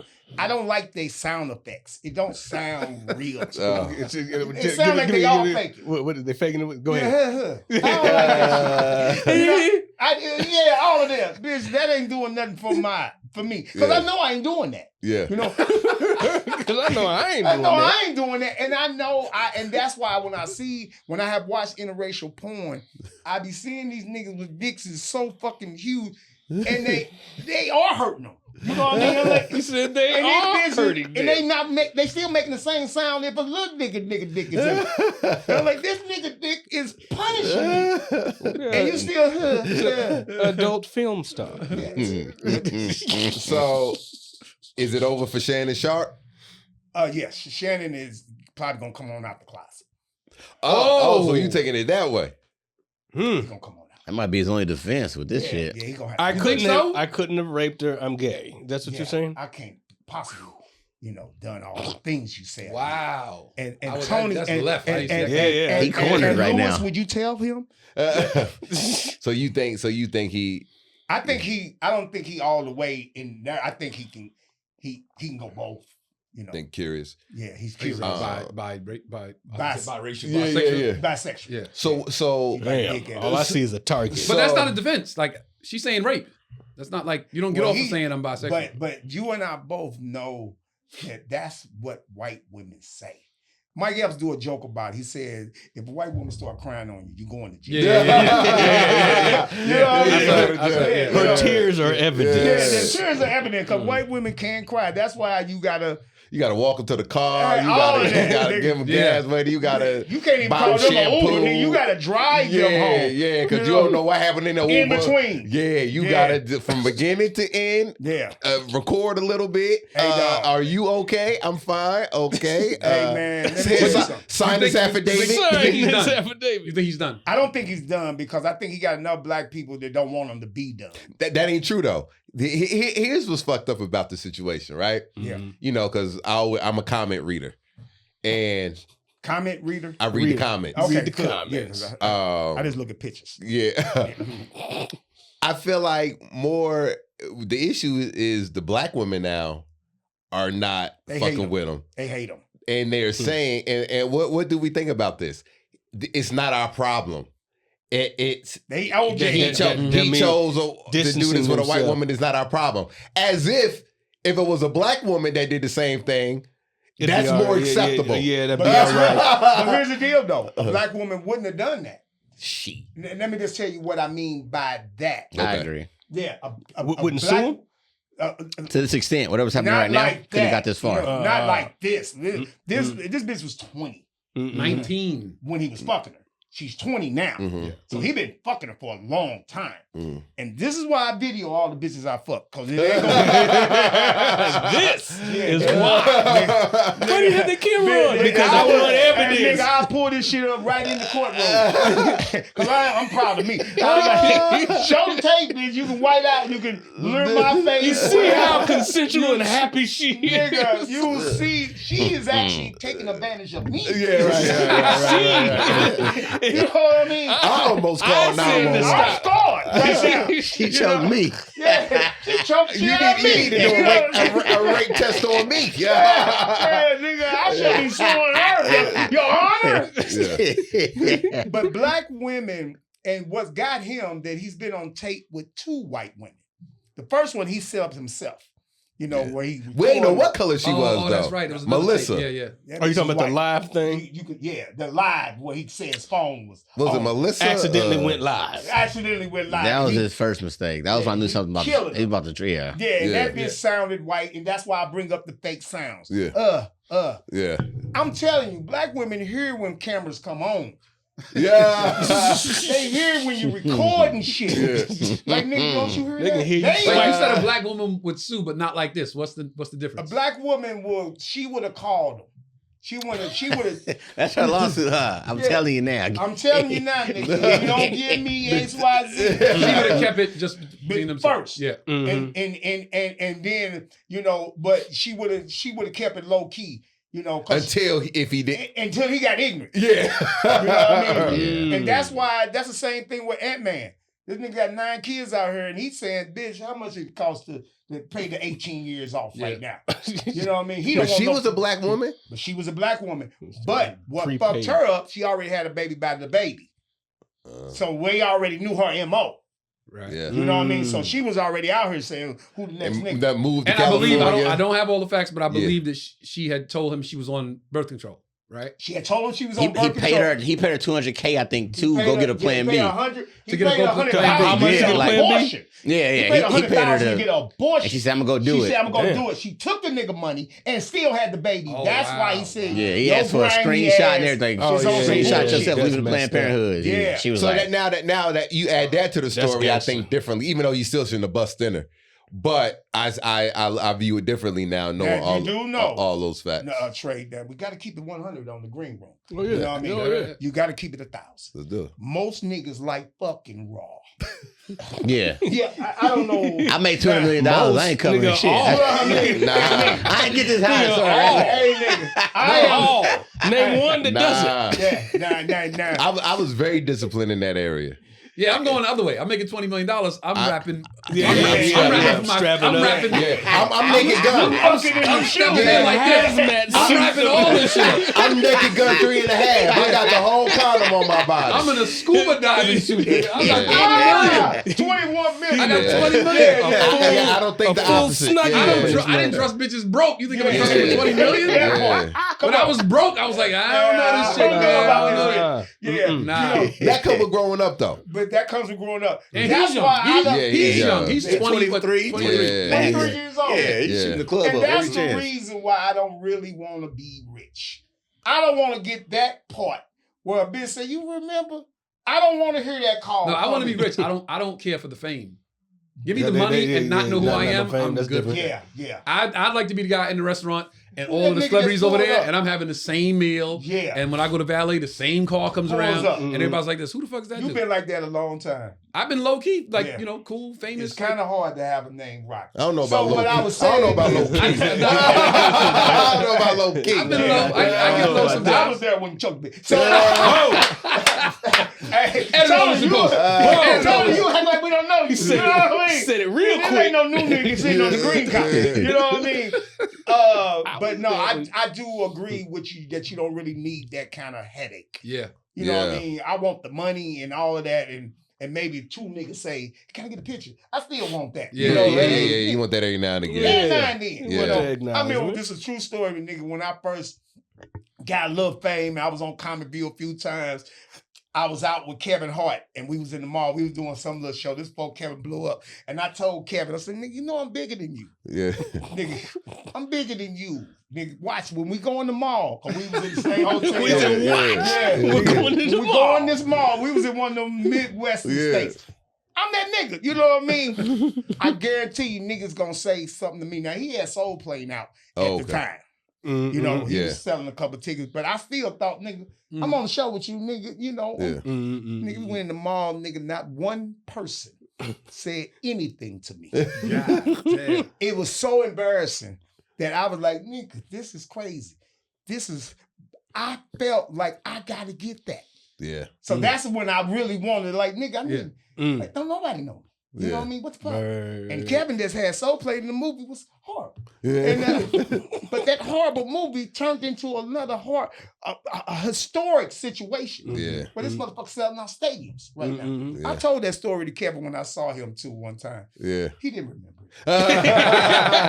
He didn't remember you. He didn't even know who I was. The nigga from St. Louis. So he said it was me and you tomorrow. Me and you. What was that? What did I have on? That might help me. Yeah, the nigga who remember the story know everything. Like, nigga, you had on a green hat. Yo, that's what the least famous nigga don't remember. Yo, because I've been around like Kev before he blew up. Yeah. Yo, the funny story, Kev lied to me dead in my face. Damn. And it was so funny because it was my birthday. I probably was about maybe year 4 out here. And now this is around the time where I was hosting some good shit, and you know, I was getting my buzz. I was getting that, this guy Trey Elliot's funny. I was getting my buzz. Yeah. So it was on my birthday. Me and Naeem was hanging out. Naeem was like, "Yo, we gonna go to LA Live at the Conga Room. It's a that shit was hard. It's a party. Yeah, boy, it's a party going on now. Kev, I ain't gotta pay to get in. Yeah, come on now. Now Kev is he just laugh at my pain. Kev at this time. So now he that nigga. So I go like, "Yo, what up, Kev? Trey Elliot, man. Nigga, I know who you are. Nigga, I know exactly who you are. Nigga, I've been hearing all about you." He juiced you up like that. Damn. I heard what you out here doing. That's cold. Now he got your name and using it extra. That's the lie. Nigga told me, and then, I mean, it was serious. Like, I know exactly who you are. I've been hearing about you. I know blah, blah, blah. And, you know, I'm not like, oh, okay, bet. You know what I mean? I got a similar story. I don't know if he was lying to me, but when I first met Eddie Murphy, and I was doing my walk and run. You remember I used to, how I lost weight the first time. Mm-hmm. So I was walking with Chris Spencer, me and him was walking. He said, I want to work out with you. So we walking on Ventura and we talking and everything. He said, man, there go Eddie car right there at the Coffee Bean. He said, I said, but nigga, fuck this walk. And I'm new out here too. I said, fuck this walk. Let's go over here and talk to Eddie. Yeah. This is gonna be, nigga, this is the highlight of my time out here. Mm-mm. I go over there and Chris, he know Chris. What's up, Chris? Yeah. And I said, what's up? I'm G-Thang. He said, yeah, I know y'all been seeing you walk this street like a vagrant. And I didn't know what bacon is. You know, I knew it wasn't good. You know what I mean? I had to look at other like, nigga, a bum? A bum? So he said, yeah, I've been seeing him. He talking to Chris. So he invited Chris up to the house. And that's when I first got a chance to go up to Eddie's house. And he like, I seen Comic View because he got all, Eddie knows all the comics. Yeah. Mm-hmm. Nice. I ain't gonna even lie. Eddie knows about every comic which you was on, Comic View, the whole nine. He's a study of all of the shit that's out. He knows what everybody's doing. And Charlie Murphy was up there. That's when I first got to meet Charlie. And Eddie said, you know this nigga? And Charlie, yeah, I know nigga. That nigga funny. Now I don't think they know me. You know what I mean? But they made me feel like they did, and they was convincing. That's all you need sometimes. Yeah. That motivated the fuck out. That's all you need sometimes. I started lying to everybody. Nigga, I'm cool with Eddie. Yeah. And then I got cool with Eddie. Yeah. Then I was going up to the house by myself all the time. You told me something funny. You said, nigga, I stopped doing my own shows. I was booked to do shows, and I was like, fuck them shows. Fuck that. That's when Eddie was letting people come up there. Yeah. You know what I mean? That's when Eddie was having guests. Parties, the whole nine. I met your brother up there. I've never been. I've only been one time. I've never been. Fucking lying. I swear. Tone needs a phone call. I've never been. Ray asked me several times, like, why you never come to the house? And I'm like, because Eddie never invited me. I'm only going to Eddie's house if Eddie invites me. So let me tell you how I don't want to be at anybody's house and they look around and go, how does this nigga get in here? No, he won't be like that. Because I got through, my first going up there was through Chris. He brought Chris Spencer. Okay. Chris brought me. And I got tired of calling Chris all the time because Chris wasn't picking up because he knew I wanted to go to the house. Can you take me over there? Yeah. So I got cool with Ray. Mm-hmm. And me and Ray started hanging out, cool as fuck. Ray super cool, super Ray cool as hell. And Ray said, nigga, go on downstairs and talk to Eddie. And I'm up in the kitchen eating and shit and got the shelf and shit, nigga. But I'm a bowler. Yeah. I bowl.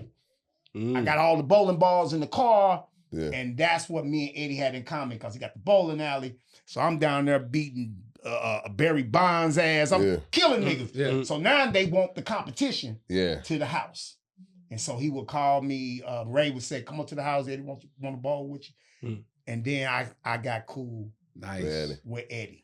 I was able to go one time, and that was like the last time that anybody was having. And this time when I went, a fight broke out. And Ray got in the fight with somebody and at the house. Yeah, and I guess some niggas was acting up, so Ray got into it, kicked people out.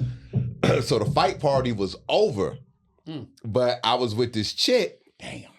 And I was always a dude, I was cool with all the chicks that knew all the celebrities and smashing, and they couldn't normally bring no nigga around. But I was like, yo, niggas know my face. I'm a comedian, niggas know me, we cool. So I always played the part. Even if I was smashing, I still wouldn't act like I don't give a fuck. Just get me in there. Get you in the house. And we pulled up. And they was just like, she was calling Ray. Ray wasn't picking up. And I was just like, damn. And I'm like, I said, yo, do you have, no, the security was calling Ray and Ray wasn't picking up. Right. So I forgot how I did it. I said, yo, do you have the security number or whatever the case may be? And she was like, yeah.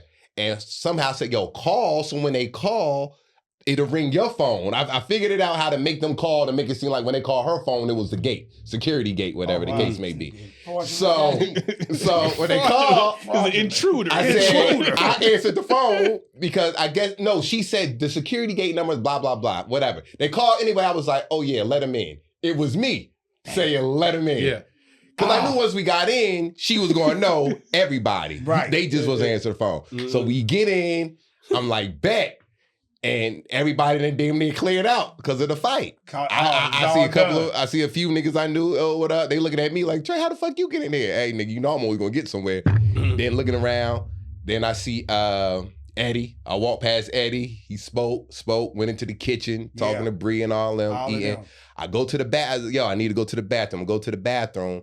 And I tell the story. I literally get lost from the bathroom trying to get back to where shit was. And I'm trying to open up different, it looked like I'm in there stealing. Because I'm trying to open up different doors because I'm literally lost. That's how big the house was. Right. Then I hear voices. So I start following the voices. I get back to civilization, go down to the club and all that. Yeah. And as we leaving, he would have flowers that you, after fights, he would give you a flower. You could take flowers and shit like that. Damn, so I took one of the flowers. And I heard somebody say, hey, nigga, where the fuck you going with them flowers? And it was Eddie. And I was just like, oh, shit. He's like, nah, I'm fucking with you, man. I'm fucking with you. But, and then, you know, he been in Zen Lounge a few times, but I never had the chances to sit down and really, like, chop it up man, with him. I got so cool with Eddie at one point that he invited me. So I was doing my walk still. And he'd say, nigga, he came outside one time out of coffee bean. Nigga, we bowling tonight? I said, hell yeah, I'll drop everything. Nigga, I think I was hosting the improv that day. I'm like, fuck that improv, nigga. So I go up to Eddie's house that day. He told me to be up there around about 9. I go up there, and the gate guy told me, he said, Eddie fell asleep. And then I said, that's fucked up. Thank God I didn't have nobody with me. Yeah. I used to bring a girl up there with me. The one So I used to bring her up there with me. She loved to go up there too. So, and then I'm telling you what happened with her or what. Yeah, I think I'll let you tell it. Yeah. And so we go up there, and the guard said Eddie fell asleep, and I said, oh really? So wake him up. I felt bad, but thank God I was by myself. Yeah. So I go home. The next morning, Ray called me and said Eddie's getting ready to call you. He asked for your number. So Eddie called me and said, nigga, I saw you up front. Nigga, you had your bowling shoes, bowling socks, bowling ready to get in the bowling ball. He said, this is my number. Don't worry about calling the gate. Just call me. And that's how that's what's up. He took a real liking because I never wanted nothing, you know, even though I wanted something, but I never was up there trying to be funny. Yeah. I was just low-key ass nigga, and he just took a liking to me. Ari said that. Ari said he met him one time and he tried to be funny. Yeah. He was like somebody invited him. He went to the house as a third party. Like, he was a plus one. Got in the house and started like cracking jokes. And Eddie was like, hey man, just be cool, bro. Just be cool. I think he said on the set of Coming to America, they were on the set. He said he was like trying to be funny. Yeah. I never tried to be funny. Because Eddie was like, hey man, you doing bits. Yeah. You doing bits. I would go up that would ruin me. Eddie said that. I was so low key. The nigga did. He's, you know, because Eddie didn't talk. He started talking to me. That's how low. Because I was still in shock. Yeah. Every time I go up there, I was still in shock. Wait, y'all said when he used to have parties, like what happened? All the time. He got married now. And then the wife married the white lady. Yeah. She stopped all that shit. Ain't nobody coming. All these niggas are coming up here. And I don't. Can you edit that out too? You gonna fuck around? I'm only gonna have 10 minutes on this. But no, that stopped all of the. I went up there one more other time. Eddie invited me to You People premiere. Okay. For Netflix, and I'm sitting with the mama and the whole nine, and then I go up to the house after that. And then that was the last of it. But I try to stay up there as long. Nigga, I think I left around 4 in the morning. Eddie was still down there talking to me in the whole nine. And he was like, what you working on? I did one time. I said, Eddie, I got a show. I want to pitch you. He said, all right. And I wasn't prepared for the nigga to say, okay, go ahead. Yeah. Come on, let me see. He said, go ahead. He's like, yeah. I said, what? I got to wait till some white people. And the next day I came. Spielberg was there. the nigga that directed the movies with Chris Tucker. Brett Ratner. Brett Ratner was there. He said, "Go ahead." Wow. I had nothing. I have nothing. Nigga, now I'm doing a bit. So I had this one show in mind called Mama's Boy that me and Bentley wrote. Mm-hmm. And I started to tell him about Mama's Boy. And he liked it. So it has a bunch of bits in it. And he just sit there, kind of like, you ever audition for Robbie Reed? Yes. You know how Robbie just look at you? Yes. You know you ain't gonna get the role. Exactly how it happened. That's how Robbie. Nigga, I know I'm not gonna get it when I walk in the room and see her sitting there. I'm like, no. I walk in, damn. Can I get the assistant? Yes. Can I get the brother? Like, my first audition for Robbie Reed after the 13 years of going to a house every, of just being tight with her. Yeah. I finally get the audition, and it's a sex scene. I told this story on the episode. I'm like, God dang, Robbie done met my mom's. Like, everything. Why ain't got to be a sex scene? Hey, like, dog. you know what I mean? And it's my first audition with a sex scene. Hey, nigga. I don't know how, like. I used to stay on Robbie's couch, too. Oh, yeah? I used to stay on Robbie's couch. I used to help Robbie with auditions when she had an office on Hollywood. This is how long I've been out here. Oh, I remember the office on Hollywood Boulevard. Big she was the biggest cast. It was upstairs. It was upstairs. Yeah. Robbie Reed, I helped her cast commercials, TV shows, everything, all trying to get in. Yeah. I would go run errands for Robbie, the whole nine.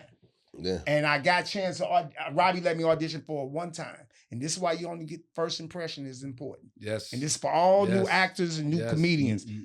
One time to make a first impression. Mm-hmm. I was so bad on that audition. I was so nervous because I'm auditioning for the legendary Robbie Reed. Yeah. And I was just out of it. I didn't know the lines. And I'm not a great cold reader. Right. You know what I mean? Mm-hmm. So I got to have some time with the material. Mm-hmm. But it wasn't no times. And she said, well, go to the next scene. And I'm like, nigga. And I'm like, you didn't say your line. I don't have a line. I knew then.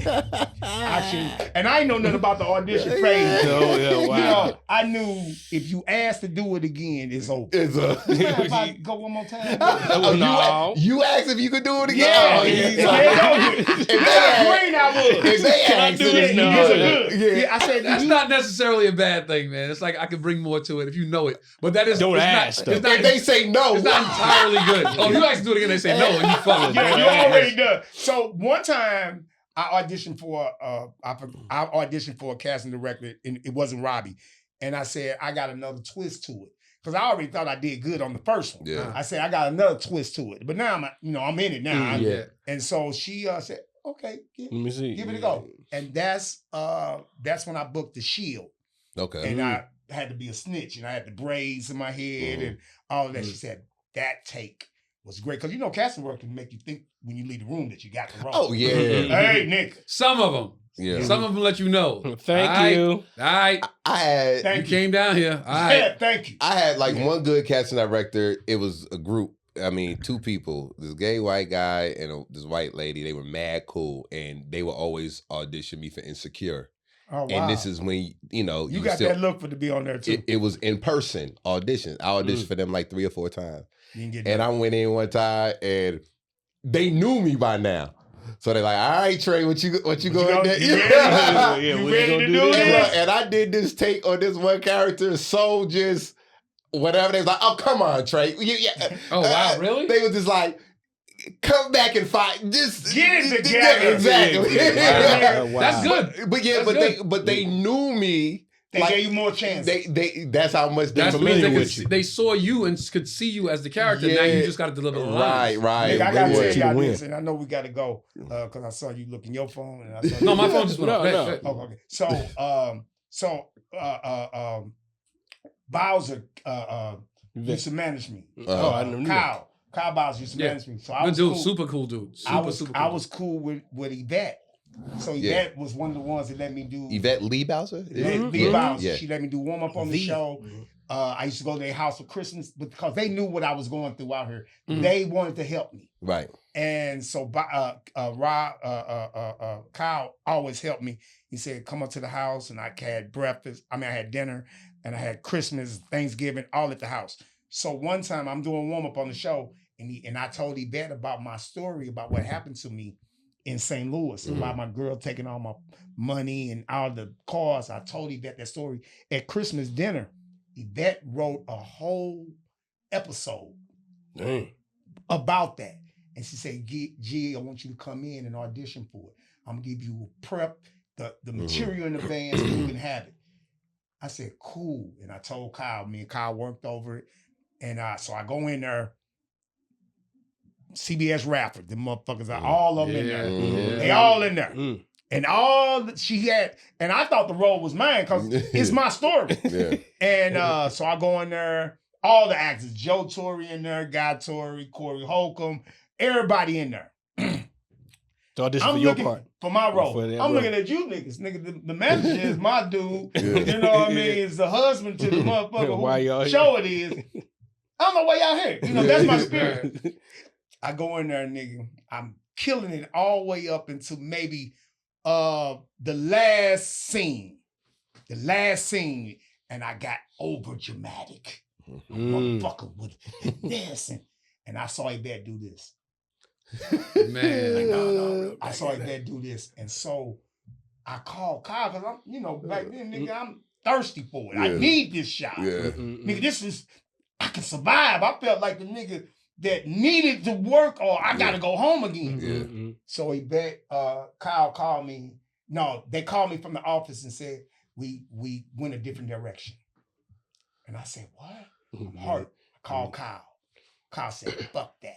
Let me call Yvette, because Yvette could have greenlit that. That's her show. She's the showrunner. She can greenlight it. And I said, okay. So Yvette called me herself. She said, Gary, I normally don't call nobody. If it's no, it's no. She said, but let me tell you what you did. She told me what I did. I'm still doing warm-up on the show. So I came back. I didn't get the role. They gave the role to Corey Holcomb. Corey got the role. And so I go do warm-up, and Yvette came up to me while I'm doing warm-up and said, I wrote another role for you. You don't have to audition. Wow, that's big, man. Yeah, that's real big. She gave you a note, too. She said what you did wrong. She gave me a note with what I did wrong. She said, this role, I played Deacon Rufus, where I was chasing Essence all around the church and on the show. And she gave me 3 episodes of that. She said, you don't have to audition. But how did that make you feel, boy, when you in the middle of auditioning and you see her do this, you like, Myra Rocket Hill did that to me, too. Myra called me in for Girlfriends and The Game. I was on both of them. And now Myra, I booked both of them outright. But this new show that she had come out that Oprah Winfrey produced, it was a character that she had. But I knew Myra was my people. You know, I knew she knew my style. She knew she knew all about me. So the producers had me sitting behind the main table. You've been in these rooms. Y'all been in these rooms before so I'm sitting behind, I got the script and everything, and Myra came in and said, rearrange all of that shit. She said, no, sit G-Thang next to me. They moved me up and everything. Oprah on the Zoom. Nigga, this one is, nigga, I'm like, nigga, this all Robert Townsend right here. The nigga was on, what's the show? Different World. What's the? Kadeem. Big ass cast. I'm nervous as fuck, but I know the material. And Yvette really wanted me to have this role too. She said, don't say that line. Don't do that. Don't do that. Because she knows my weakness on certain things. And I thought I did good. And they ended up going with Kadeem, ended up the role that he got, he changed out to do because I was playing the manager of the studio. Damn. But that's what I'm only saying that to say that when people out here that like you, they really want you to win. Right. And they'll help you. Yes. But then you also got those people out here that don't want you to win, and they want you to come in the room and fall on your face. You know what I mean? You know, so, and that's when acting was acting. Me and Tony auditioned for something at the same time. And I like, nigga, I got this shit. And Yaz helped me because I brought Yaz to the audition with me. And you and my ex, I ain't gonna say her name. Y'all was going up the elevator. I was like, how the fuck this nigga? What? What you doing? How you? How you? Cause this was the advance. This was callback. Yeah. This is where they pick. This is callback. Yeah. You get the one callback. This is the second callback. There's only 3 niggas in the There's only 3 people to call callback. I didn't even know Tony ass was in that motherfucker. And I started not liking Tony. I looked at Tony, I'm like, this motherfucker Tony get everything. Ain't that something though when you go to that first audition and it's like 50 motherfuckers reading for a part and you come back with a callback and it's like 10 motherfuckers it's back? 10 motherfuckers. You're like, oh shit. And here's the funny part. You wasn't even at the first audition. That was kind of fucked me up. Because you got the call back call. I'm straight off, baby. I'm straight off, baby. I told the story before. I walked out of audition of CBS Living Biblically, and as I do my audition, I see Little Romeo. I want to say walked out. I do my audition, or Little Romeo walk out. I'm about to go next. I hear them in the office. Yeah, Tony Rock. They saying his name. Saying a nigga name. Nigga, I'm about to go in. Studio. I hear. Yeah, it's over. I told you. I hear Tony Rock. I said, oh shit. Yeah. So I go do the audition, and then this nigga gets. And the difference is, it would be, you can only get mad if you think that the nigga's horrible. Right. But I know the nigga's get ready to be good in the room because I know it's work. Yeah. So it also it's good for you. It's motivation for you. Yeah, because you among the best. Yeah, because now you audition with those kind of niggas. Yeah. And then I like, nigga, but why he got to be here? You know what I mean? Why he got to be I told you about I auditioned. Jay Moore had a sitcom on Fox, short-lived. I think it probably didn't even last a whole season. And I auditioned for a part. He played like a sports cast. They had a sports radio show. And they brought they wanted the black guy in. It was like the soundboard engineer or whatever. Yeah. And I went in with Keegan Michael. What's the guy? Key. Me and him last 2. And I go in. I thought I did great. Yeah. They called me like, yo, he got it. And one day I'm in the house flicking channels, not even thinking about the show anymore. And it was on. It was the episode that I was like, oh shit, I auditioned for this. Let me see this. And when he popped on that screen, I said, oh yeah, he got it. Yeah. I was like, I can see why. Like he definitely, that right there was better than what I did. I was like, I got you, bro. I'm not even mad. Like that. It was motivation. Like, yo, I see I got to go up another level now. They had me come in for, what's that movie where it's a swim movie with the guy, the Hasselhoff. Baywatch? They had me come in for Baywatch to play the police guy. And I go in and play the police guy. And I heard that The Rock wanted to see me. Because now, this coming, from the diversity shit. So I go in, I already didn't play the cop before and all that. I go in, kill the shit. And then they like, hey, nigga. They ain't say nigga, but they like, you did that. That's the white version. Like, I can play a cop. You know what I mean? I didn't play cops before. And so I go and then I see the movie. And the nigga that they picked, this nigga was horrible. I want to say his name on the thing, but I don't remember the motherfucking name. But he was terrible at it. And I felt bad that I didn't get that movie because that was a big movie. And then I wanted to perform for The Rock. Then The Rock called me to do warm up for Rock the Troops in Hawaii. I guess that was the makeup for me not getting the role. But the money wasn't the same. Well, damn what we didn't get. What you working on now? What's something you could tell us about you working on right now? So we working on bringing back grown folks too. Me and Bentley working on that. Dope. I'm out on tour now called Pearl Jokers with me and Damon Williams. Okay. We out everywhere with that. And now I'm into producing. So I got a project right now. Going back to TV producing or comedy shows? Okay. TV producing. Nice. And so we got that under the wraps that I'm working on because I want to get behind the camera. Like I said, you're getting older, and you want to do different things, and like to make money. You want to have some money, making money because while you chilling. While I'm chilling. And that's so important with a lot of us. We think that this money gonna keep coming in like it's coming.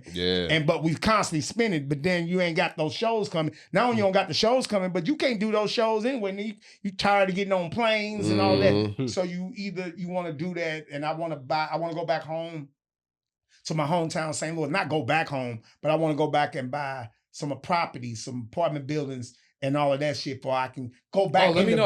I'll get in with you. I want to talk to you about that. Yeah. You know what's funny? I was actually supposed to do that with another comic from St. Louis that told me he was flipping houses, and I was like, I want in.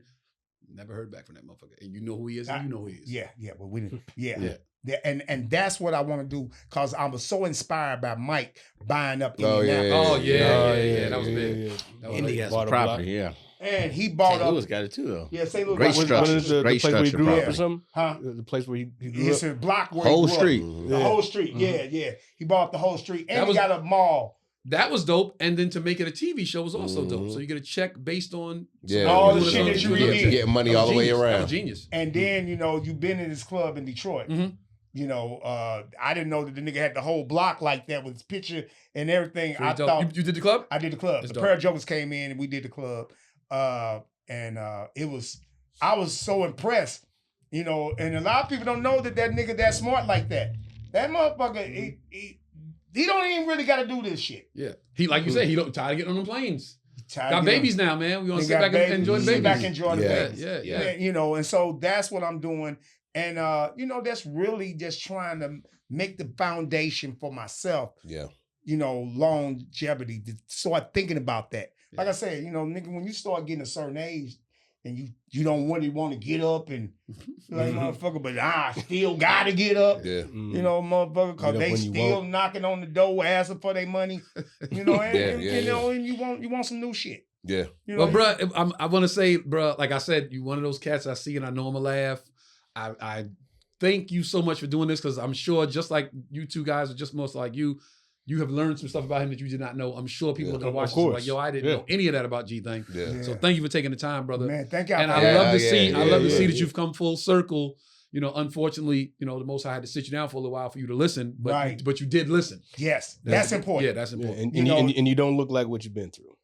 And that's you look good, man. You look good, bro. That's what they were saying when I saw Marion and I saw Bow Wow. They're like, nigga, you look younger. Remember I just told you when I came in? Like, how was I looking before I was out here? But that was the pandemic. I had all that weight on me. And, I was swollen up, but niggas was on drugs. I was on what's the drug that not penicillin, but the Percocet? No. Ozempic? No, it's a drug they call it a miracle drug. It's I don't know, but I was on that shit. It gains weight on you. Oh yeah. Oh wow. Yeah. It's taking it for prednisone. No, prednisone. Not prednisone. What's the shit that they say that you using? That they said Hulk Hogan was on. Steroids. Yeah, I was on steroids. What were you for? What kind of? They get it to kill to help you with inflammation. I thought that was. I had inflammation. That cleared out the inflammation in your system. Let me ask you this: you said the weight gain and the weight loss, because I remember you walking or running, jogging down Ventura by that little barbershop down there. So. What type of things were you doing to get back down? Like, just watching what I eat. No trainer. Really? No trainer. I never had a trainer. I just knew how to get it down and what not to do when I'm out. Because as comics, we go to the hotel, we take the food from the club to the hotel room, and it just go to bed. Go to bed on the phone, FaceTiming motherfuckers, eating while you FaceTiming, and that shit is not healthy for you. But also the doctor tell you, nigga, don't eat this, don't eat that. I don't do no dairy, none of that shit no more. Cut a lot of shit out, because the shit just don't sit well in your system. And a lot of niggas don't know what they got wrong with their system, because they don't really go. They don't go check it out and talk to the goddamn doctor. You got to go and they'll tell you what the fuck's wrong with you. I told my doctor that I wasn't. He said, "Are you still on this? Are you still eating those liquid shits?" I said, no. So I went down to do blood work. Came back. Let me tell you all the liquid shit that your ass. Yes, you had. Yes, you had. And the scale is heavier. You know what I mean? Yeah. Robbie, what you working on? Arizona this weekend, and then, Mic drop. Okay. With Mike Murphy, and then Jacksonville next weekend. Joe Fight. Tomorrow, I've been doing. My mic is starting to pick up a little bit. We got a nice little writing session, punch up session. It was good. So shout out to them. What do y'all do? Y'all do the show and then punch up each other? They call it a feedback mic, but we spend a lot of time trying to trade ideas, and it's like a collaboration. Okay. So that's been going pretty good. So that's tomorrow? That's tomorrow on Wednesday. Do that on Wednesday. Yo, nothing on the calendar right now, but stay tuned. But I want to also say I do every month, and it's called Mac and Tuesdays with Mike Epps and Big D. We do a Mac and Tuesdays every first of the month of Tuesday, and it's a bananas room. Where's that? It's at the Beetle House, which used to be the old. It used to be an old club, but what's the club? You're here in Hollywood? It's a club right in the corner of La Brea and Sunset. And I gotta say, down the street. La Brea and Sunset used to be wait, La Brea and Sunset used to be right there, right on that corner. What's that joint? You know, I know you know. Okay, so we do that, and it's probably one of the hardest rooms in America.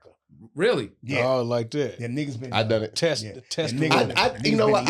I done it and had a good time, even though it was like, you know, like I would give myself probably a 4 out of 10. Yeah, hood shit. Yeah, some hood shit. Yeah. First Tuesday of the month. Yeah, I'm coming in that month. I want you to do it. Yeah. And I knew that you would. When I say that, it ain't a room that.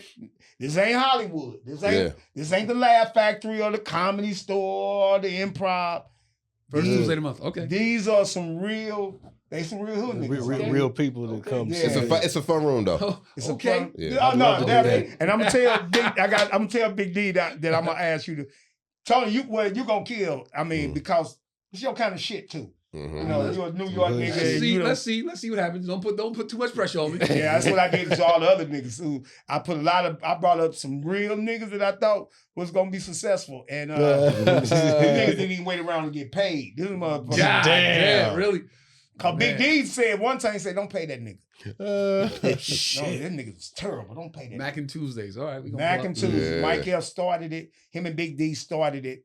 And he said, call G-Thang to host it.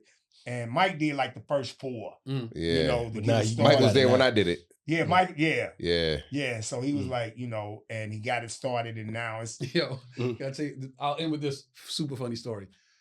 Mike Epps is on stage at goddamn, I wish I remember the venue.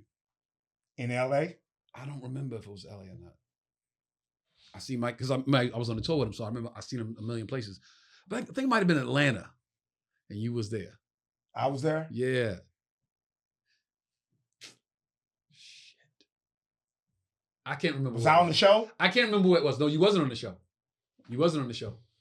And Mike is up and he said something. And I went to G and said, yo, when he said that, he could have said boom, boom, boom. Mm-hmm. And G said, oh, shit. God damn. You got to tell him that. You got to tell him that. And I said, yeah, all right, I'll tell him when he go up. Yeah. And I'm walking around backstage, like talking to chicks, having a good time, getting my craft services. And I look back at G is like, yo, when you got on stage, you should have said. And I said, I had a plate of food in my hand. I had a plate of food in my hand. I'm looking at G like, give this motherfucker my tag. I said, and then he give him credit for it. Mike's like this. Mike's like, oh, hell yeah, G. I was like, that's crazy. I said, look, well, at least G-Thang knows. That's the crazy shit. Cause you never know how you done fucked up like this. Nigga, I didn't even know I took the nigga idea and ran with it. God damn. But it was good. You was like, yo, that damn T. How did he not think of that? The nigga probably put it in the special and I didn't get credit for it. Yo, so what's today? Wednesday? Today's Tuesday. Tuesday. Thursday, I'm shooting something. One day shoot. Me and Brian Hooks are shooting something. Oh, man. Brian Hooks reached out to me. I got to get Brian Hooks on the podcast. Yeah, definitely. I'll talk to him Thursday. Yeah, that's my man. He reached out. I've always wanted to work with him. He's always wanted to work with me. Since he was on Eve and I was on All of Us, we would always see each other and get mistaken for each other. Perfect. People would see him and say, I love you on All of Us. They would see me and say, I love you on Eve. So we always joked around about that. He reached out, was like, yo, I got a project. Just me and you. Let's just talk as men. We ain't got to bring the white people into it. I said, bet, let's do it. We shoot Thursday. It's an all-day shoot. Friday is my son's birthday. Man. Johson turns 5 years old. And Saturday we are off to the Bahamas to celebrate my child. Johson, I love you very much. Yo, thank you for everybody for tuning in. Thank you for all the subscribers. Thank you for all the comments. We appreciate y'all, man. And stay tuned for the Interns Freestyle following this episode. Peace. No more Mr. Nice Guy, I'm fighting. Just give me the mic and I'm typing. Throwing jabs in the hooks that I'm writing. If looks could kill, it sounds sighting. I'm incomparable. I speak in parables, your favorite rapper's terrible. It's hysterical how they haven't fell off yet, it's a miracle. I'ma pull up in a ghost, dude, I ain't scared of you. I'm a rarity, it's hard to find a single similarity. Compared to T, your music is just a parody. It's a workout, this rap game that I'm carrying. For recovery, my neck's doing cryotherapy. I started with the grates left off, and I really want to smoke. Take the face mask off. When you're feeling this fly, I really may blast off. But I don't think your music is Shut up, cause I ain't asked y'all. Oh my God.